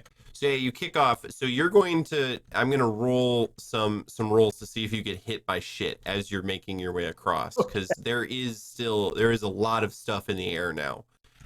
You guys see him, go down. You make 2 cycles, so you are freezing. You feel like you have been sitting in a deep freeze for a good bit. There is like some frost appearing on the metal parts of your outform or uniform. Quivering. And let me roll to see if you get hit by stuff and what size of stuff you get hit by. Wow. Try to like block my head at least with my big arm. Yeah, he's like this. You Unga bunga looking. Do get hit by a few small pieces, but you are moving at a pretty good clip down. So they kind of like tumble with you as you travel down in this controlled manner. So you don't do any damage. You miss the big kill shots. You end up on the other side, past the cloud. You hit the platform of the ledge on the other side with the same speed that you kicked off of the wall on the side that Surtuk and Arlen are on. Tuck my knees in, Right. All right. I'm fucking cold, but I'm over here. Holy shit! It worked. That's awesome. So is that still connected on their side? So could they like go down that over to me? I think it moved like the loop of rope. Right. Yep. Went across. Yep. the Went room or across. whatever it Yep. seems Yep. like. Yep. All right, and I'm gonna try. No, I'll keep it over here just in case. Okay. Yeah, you guys each have one of these ropes. I suppose, we could all just independently do that. Yeah, Azran comes up we and won't be able to get the rocks over here Right. if we use up all of our rope on this. So yeah, Sertic's gonna say, right, can you like send it back, I guess? Just give it like a push to start its way. And it should like gently, hopefully, not turn into a buzzsaw by the time it reaches me. He's going to, with all of his strength in his construct arm. God. All right, with limited strength in his construct. I was gonna roll. He was gonna get hit by a whip or something. Oh god! Like a rope with a rock, one rock on it. Like that's a bandsaw. Cuts through the universe. Yeah, right. You guys, so you pass the rope back over, and you see, it looks like almost like a big wheel, or like a single line going slowly across, but it is, it's like a big slowly rolling over. And you guys do get the looped rope back. Right. Arlen, do you want to go next then? I think before the rocks get the platform gets destroyed and the rocks tumble into it. I think we should probably get that worked out, right? I mean, we've got to get over there, and then if they start falling, yeah, you're right. Once they're falling, we won't be able to do much with them. I mean, best case, I think, at this point is to just, like, tie ropes to them that we can then pull the rocks over with. I think. Otherwise, we've got a lot of, like, arrangement to do, and we have to actually lift the rocks with, like, the rope, and then the rope has to, like, actually support the rocks, and I'm not sure that hemp is going to do the job without, like, a bunch of extra rope being committed to it. There is another boom as more of the platform is destroyed. Okay, well, let's go. Tie some ropes off to it. Like, could that chain reach me if they threw it from where it is now? It is a 60-foot chain, so no. Well, it would, but it would be falling at terminal velocity for a very large gauge chain, because it wouldn't be tied to itself. Right. Yep. So I guess like tie rope to. Oh my God. Okay. He's like, if they're 60 feet across, that gets across the pit. He takes the two chains and he ties them to a rope. Yeah. In which we're going to do some really wonky shit with, apparently, because we're going to loop it all the way across. He ties a medium-sized rock that he finds on this side. Okay. And says, "Do you think you could get this across the pit?" Well, just like hold it with you as you go. You're gonna pull the rope down. Yeah, you can and then just it's gonna hold on loop to back another the rope. ceiling again.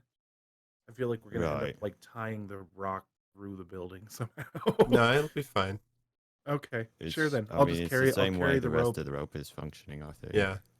I'll carry the rope with me, and I'm not gonna fuck with the sconces. We're just gonna get across. Okay. I'm gonna roll to see if you take any damage from falling rocks. All right. So you're traveling with one of these blocks then, you're traveling with the chains I'm traveling to with. these. I'm traveling with a rope that's tied to the chains. Right. Right. Yeah. Okay. To get the chains across. Right. So we have something that's connected Ooh. to those. Then we can draw the rope up and you know pull with the I chains. don't like rather than- ooze. Ooh. Don't ooh me. No. Okay, that's not bad. I mean, it's bad for you, but it's not as bad as it could be. You take 4 more damage as a large piece of the bridge strikes your shoulder as you're traveling across. Shit. You get to the other side with the chains from the boulders. Surtuk is still on the other side. All right, send it back so I can get over the other Yep. rope. That is. He passes the rope back over. He keeps the rope with the chains on it. Okay. And then Surtuk will, do his best to do the same here. All right. I think. I'm going to roll to see if you get hit by anything. All right. You make it across. A large piece of bridge passes just a hair's breadth away from you, and you feel the pressure of it change as it passes by your body. With full knowledge that if that had hit you, you'd probably be a mush at this point. See, I told you guys, I'm not building up an immunity. Azran stands on the other platform and sighs. Oh, sure. Another big boulder strikes the side that you guys are on, and he goes, "Oh shit!" and he goes off on his sends own. the rope back. Or Yes, yeah. Whatever. Or yeah, he can go on his own if he wants to, whichever way he Oh wants to. man, am I about Is he gonna get obliterated? Am I about That's to great. kill an NPC? Oh no. Damn, that was the Red mist. that was the worst roll I could have rolled. They have Oh, one of us, right? god damn, guys. Yeah.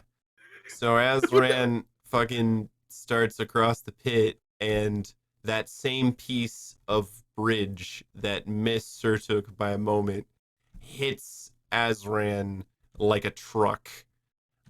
You hear the rope snap from the weight of the thing hitting it, as well as a squish, and there are pieces of Azran falling from the ceiling, now mixed with the debris. The only thing that lands on the other side is the bits of rope that are left after being shredded by the shrapnel. Jalal's was- sitting there with his hand over his mouth. Arlen grits his teeth and goes, "Oh, you've got Right. the eye, right?" Ooh. Looks over Surtuk at checks his Surtuk. pockets. Yeah. He checks his pockets. Oh, yep. I think anyway. I think there's a few eyes mixed in there too if you need them. Oh goodness, no! There's nothing as significant as an eye left from that. Arlen, See you're- that weird red mist cloud there? I think that's like. How weird. are you holding on to the chains of the rocks? I am. I think there was a rope that was tied to them. Right. I was just wondering if that is if you have just coiled the rope up or just like how have you continued keeping the chains on this side? He's trying to keep he's holding the rope and the chains. Okay. And he's trying to keep them out of like the epicenter. Right. He's gonna shout to Jalal, I need you to do me something really quick. I need you to just yank on one of these chains as hard as you can. Right. All right. And hold on to it. And try to if we can get the thing swinging, then it'll come crashing in about 15 feet above us. I don't. Okay, I trust you. I mean, you just let go of it if Surtuk's it's gonna walk pull you into the toward pit. the other end of the land. Oh my god. I Going would to- run after you start the pulling. You're basically But yeah, pulling a 5 foot by 5 foot by 5 foot block of stone on top of you. You're trying to pull it hard enough that it lands on your position. You gotta dive out of the way. Right. Okay. You should have some time also before do it that. comes crashing to All right. Yep. So you're gonna Please tell me your god can fix me if something happens to me. Let me see real quick if there's anything I can do to help you. In that moment, we've as not you're got a as lot you're of time. thinking, Yeah. a bit strikes Jalal's chain. Jalal, roll me a strength check to see if you continue to hold on to the chain as the bit hits it. Oh. A 12. Your iron grip of your construct hand is not moving, but the chains you feel them shake as bits are hitting them and bouncing off. So I think now is the time. Yes. All right. Good luck.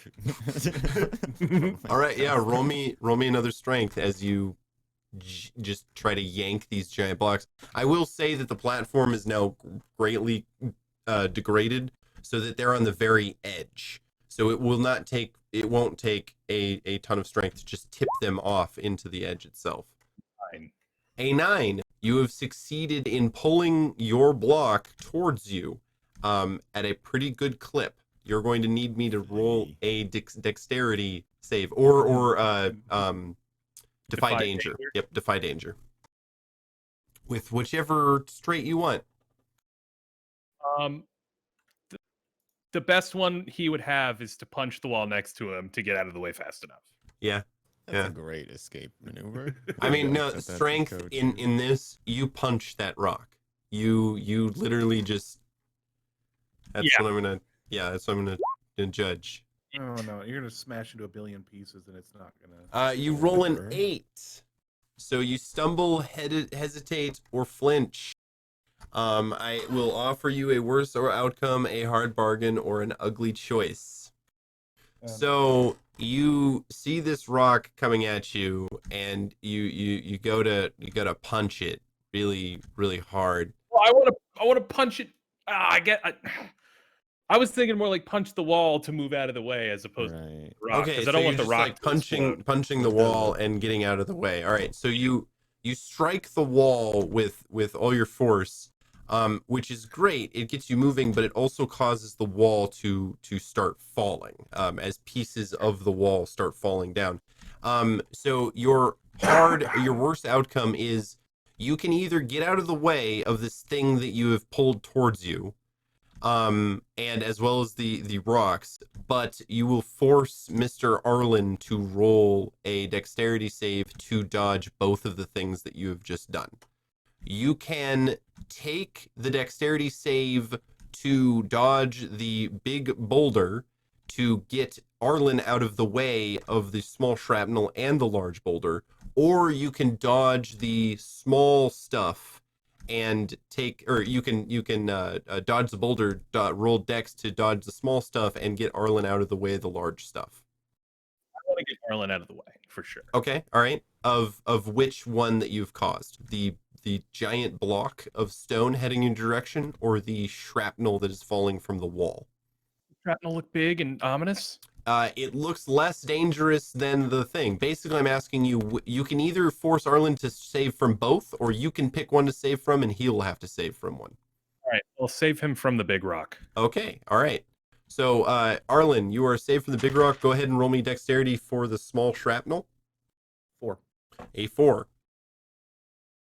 Yeah, I didn't do the other one. You take 4 damage as these rocks hit you, but you see that Jalal has pushed you out of the way as he's moving from his punch with enough to get you out of the way, but it stops him right in the path of the large boulder as it's sailing down towards you guys. The last thing that you see Jalal say, like, look, as he looks across, is just like a, oh dear. All right. This is It protects me from rocks, right? Yes, it does. Oh shit. Okay, well I rolled a 19 on a d20, so you take 19 damage. -5. -5, so 14 damage. Jalal is hit so you know, like in SpongeBob, when Squidward gets hit so hard he turns into handsome Squidward and he's flailing through the air. That's about the level of Jalal right now. It slams into you literally and explodes into shrapnel. Luckily enough, though, it hits the button that you're next to there. This large piece of stone, and the force of it presses the button down, and you hear a deep click as the stone just like shatters apart into large chunks of gravel. Both Jalal and Arlen are kind of just laying in this big pile of large stone chunks. Did you die? Just like from the other end of the platform. I'm okay. Jalal. I've seen better days. I think 3 of my ribs are broken. You still have twisted my the chain from the other rock. Yes. What about it? What are you gonna do? Oh, right. Is Is the thing. Why don't you stay over there?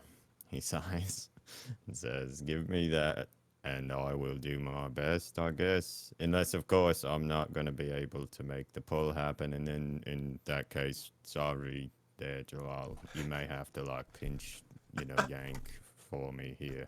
But you will go and grab the rope and try and... Theory, sir. Can you hear me out first? Okay. What if I just hit the button? Oh, like, punch it real hard? Seems legit.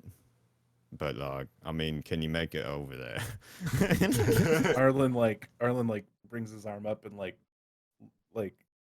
taps around and like finally meets Jalal and casts Cure Wounds on him.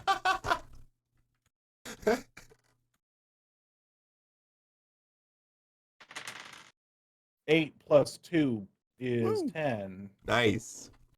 Basically all the health I lost. Nice. Well, no. That's not casting. That's the casting. Yeah, sorry. Never mind. What I meant to say was golf clap. Congratulations. Mm-hmm.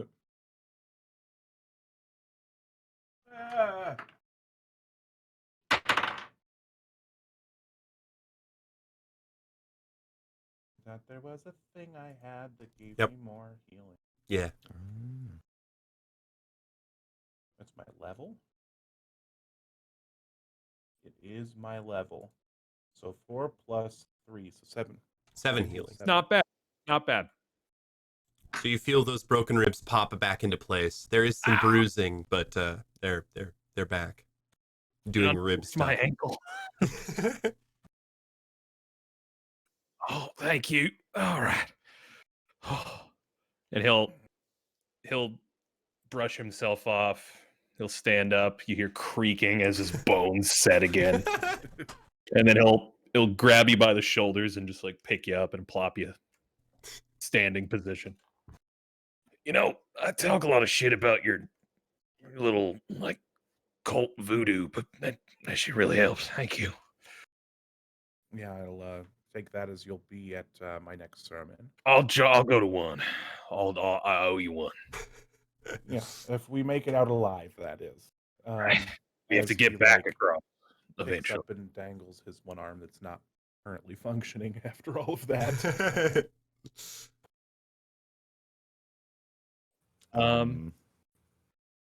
Sorry, go ahead. Jalal will creakily make his way over to the other button. Okay. I will allow you to roll bend bars, lift gates, break gates. My for this. favorite. Yep. Nice. Solve your problems with punching. Right? Yeah. 10. 10. All right. Yeah, you Nothing of value is damaged, nothing of value is damaged, and nothing of value is damaged are my Right. 3 choices. you punch into this thing, and there is like a flash as you make contact with this thing with your construct arm, as some kind of that strange construct energy is infused with your punch, and Right. the Heal button flash of light. like there's a crack as the button shatters under the weight of the blow, and there is a chunk as you complete the final button. The door opens on the next to you guys on the wall, as well as the shrapnel falls into the pit and then stops falling. It seems like it falls into the pit and then is over. So the destruction remains, but the shrapnel that was falling through the empty space has stopped. What about the rope? The ropes are broken. They get cut and then fall into the pit. Nice. You guys are on the other side. Problem. You see a hallway stretching down in front of you guys. We have to get out of this fucking place. I'm punching a hole to the surface. Yeah, there's that. That's a possibility. Is there a piece of dead man anywhere over here? Any little piece? Yeah, there's some bit of gristle. Yep. What are you looking for there? He's gonna scoop it up. All right. And take it over to an area and set it down, and he takes out a incense and makes like a circle around it, and a rune in the incense on the northeast, south, and west sides. Okay. And he's gonna light the incense, like north, south, west, east, and then the circle. And he's gonna cast Speak with Dead. Okay. Nice. Can you tell him I'm sorry that happened to him? And that's it. Why are you playing with his body parts? I'm not. Just wait. And I think that is no longer. Because it was not a 9. Okay. So I get to pose him 3 questions, and he would answer it to the best of his knowledge in life. Sure. What was his name again? I forgot. Azran. Azran, the guy we've been with for like. Yes. Shh. Azran. I'm so sorry that you fell to this fate. Shut up. Anyway. Wait, yeah, we're snickering behind you. Is there anything that we should know moving forward with this that you knew and had not conveyed to us yet? This little piece of gristle looks like it kind of bubbles a little bit until there is a slit that resembles a folded piece of mushy flesh that begins talking in Azran's voice. Oh man, yeah, this sucks. Being dead sucks. Yeah, I can't imagine. Tell Surtuk that what I was having him do most likely will end in his death. I didn't tell him because I didn't want him to, turn his back when we needed him most, but that mark kind of marks him for death. Oh, man. You just told him. Okay. Is he there? Hey, Surtuk. Sorry, I misled you. Sorry you got turned to mush.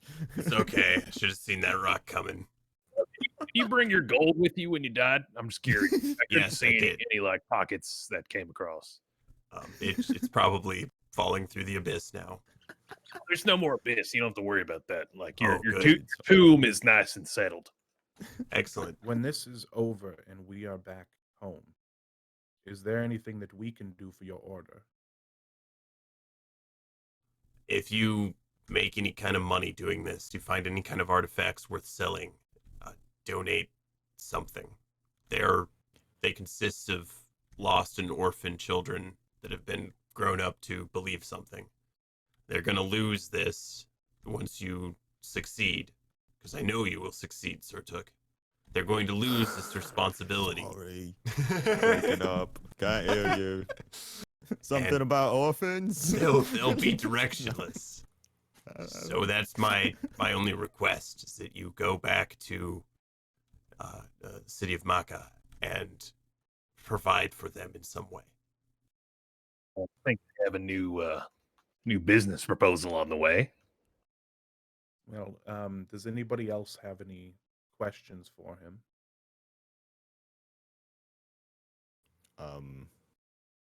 Not like super pressing. What's it like? I was going to You know, ask. being dead. Don't take my Yeah. question. I'm being. Sorry. Don't do that in confidence. I am being wanna know, escorted you know, through for a some friend. kind of gate. It's very large and black, but kind of comforting. It is a good thing, he says, and then and the bubbly mask goes kind of puddles. See, He gives a no sharp gate, look to the totally two of them. didn't die. That was a really shitty question. No, like that's like the question people ask. Like, what happens after mean, you die? I mean, You've been there. You've no, I haven't. I did not die. It's kind of right. You didn't, of course. I'm pretty sure, because like, I mean, he's not coming back, right? Like, he did sort of like, well, there was like a gate he talked about. I didn't see any gates. I don't think. You just got bitch slapped by an old evil god. Right. You guys see ahead of you, there is a large room. There is a pit in the center of the room, pretty big, but there are 4 bridges that run across it to a center platform. On the center platform is a symbol of the All Watchers Guild, but it is gorgeous. It is made of gold and inlaid pearl. Silver and precious gems adorn it, as if it was, it is a king's ransom on this symbol. Walt takes out a knife for later. And then in the center of the eye is a divot that matches the diameter of the eye of Misha that you guys have from the to the Pocket's Folly that you retrieved it from. Right. Oh, Yeah. This is gonna suck. And Well, if any evil old gods come in here and try to bitch slap your other arm, you got old boy Jalal here for you. I'll keep you safe as much as I can. That's good to know. Looking around, does it seem like it's the chamber that you Yes, saw this in his this is dream? the door to it. You're looking at it from above now instead of below. Gotcha. Okay. He says, right, yeah, I think it's gonna like open up and then be like a room below us where all is. And he, yeah, kind of keeps walking forward. Definitely looks more and more concerned as he gets closer. I think he's gonna get ready to go ahead and. Before you go, what? He walks over to you and he places his hand upon your shoulder and he says, "May the guiding light of Naravasar direct you in this journey of yours." And he doesn't cast anything. He just does a little blessing for you. Okay. I'm gonna try and cast guidance as a sort of another little like spontaneous thing here, since I can. That's one of the spells, or the other spell that I have prepared, or the other rote I have prepared anyway at the moment. Because I just thought about that, and I think as like a psychosomatic response, he's gonna hopefully do that. We'll see. 6 + 2 is an 8. Yeah. Which is a successful spell. Oh God! cast, I wonder what the symbol of your deity is. Oh boy. Oh wait, guidance is that's not what I thought it was. I'm an idiot. I was thinking D&D, that it was going to help me on. Oh yeah, no, yeah. I'm a dummy. I'd retract that. Okay. I didn't mean that. I guess I forgot. It's the one that tells you like, is this a good idea? Oh yes, that guidance. Whatever. Yep. It's that yep. kind of guy. I'm a fool. Yep. So disregard that. But he does. Yeah, he'll make his way up and like nod to Arlen. Like appreciate it. Not like bought into this whole like gods thing, and he does like air quotes up until now and like the magic and whatnot. But I mean, it does sort of seem like maybe there's something to it. And he spins on his heel and heads back toward the pedestal where he's gonna throw the Eye of Misha in, I guess, or affix it to its sure recess or what have you. You place the eye of Misha into the iris of the All Watcher symbol on the floor. The sphere lights up as if the eye has just opened. There is almost a hissing sound as the seal on this breaks, and then the pedestal, or the entire circle opens to reveal a staircase leading down. There is a dark energy that sweeps out of the staircase from below and wraps you up, Surtuk, as like a binding. You are dragged into the room that you saw, down the stairs and into this enormous cavity. You see there is a glowing image of the old orc woman standing there next to the chained figure that is breaking its chains, and beginning to claw itself out. The old woman looks at Surtuk and goes, "Now is the time." Right. What do I like? Is there like a multiple choice sheet that I fill out, or he Just looks around? use your will and pick. Oh, right. So he's gonna dig into his backpack, pull out his parasol, and say, "Suck parasol," and he's going to, I guess, exert and focus his will toward trying to trap Lal into an object. All right. Ideally, this here parasol. Roll me a D100. I'm so fucking nervous. I'm so nervous. Yeah, you're nervous. All right. Do you want that in? Let me just fucking. I'm gonna do a slash roll. Okay. 100 because this is big time. And I want no accusations of shenaniganery.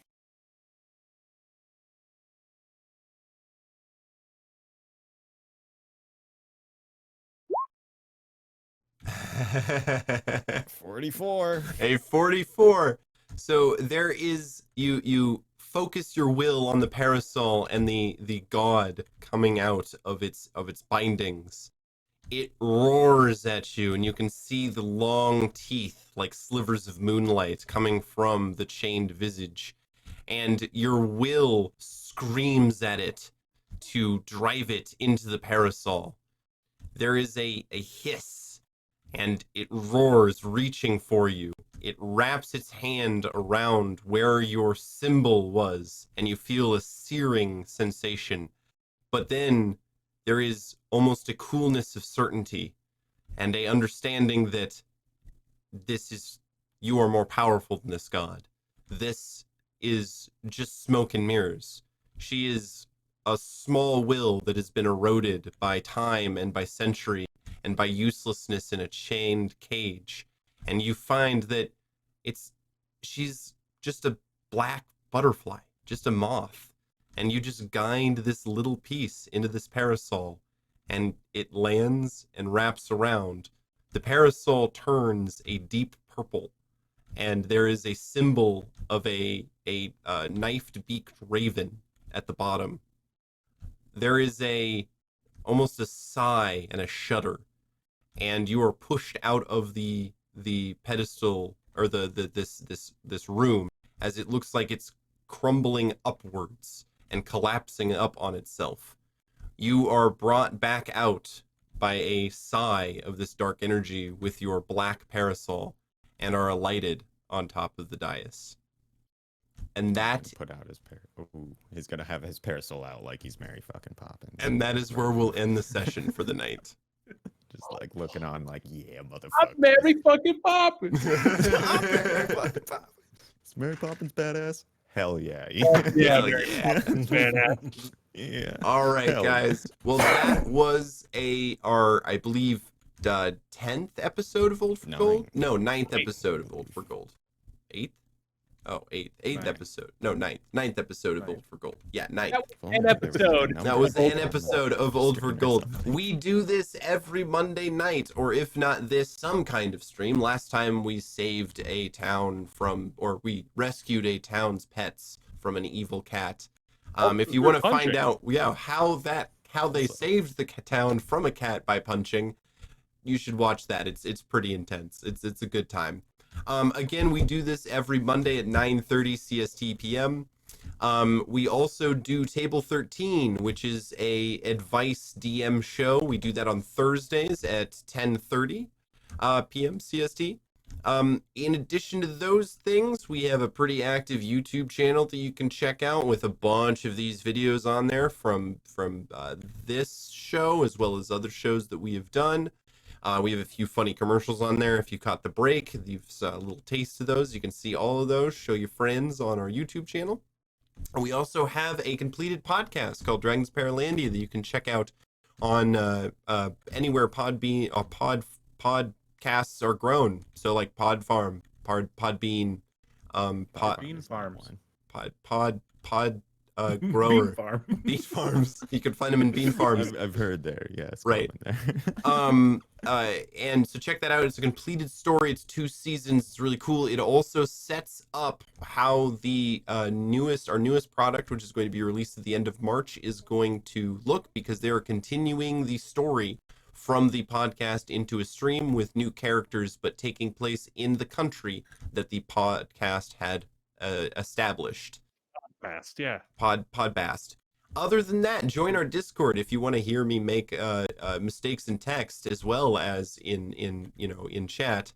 Makes loads of them. Yeah, absolutely. And as well as hang out with these other guys, as well as our amazing community full of creative and supportive people that will answer questions, world build with you, and generally hang out and have a good time. If you really like us, we have a merchandise store that's got a bunch of t-shirts as well as dice for sale on our website at irrationalrad.io, link below. In conclusion, if you really, really like what we do and want to donate some money to us, we also have a Patreon that you can subscribe to. You get some really cool bonuses, as well as at high enough tiers, you get to join a campaign hosted by me in the Paralandian world where we are right now. All right, guys. Well, that was a great stream. Thank you for showing up and being here, and we will see you all next week or on Thursday. On Thursday in a few days. So some of us will see. Yeah, some of us will see. But stay frosty. But I'll see you. Stay frosty, internet. We'll see you soon. Goodbye.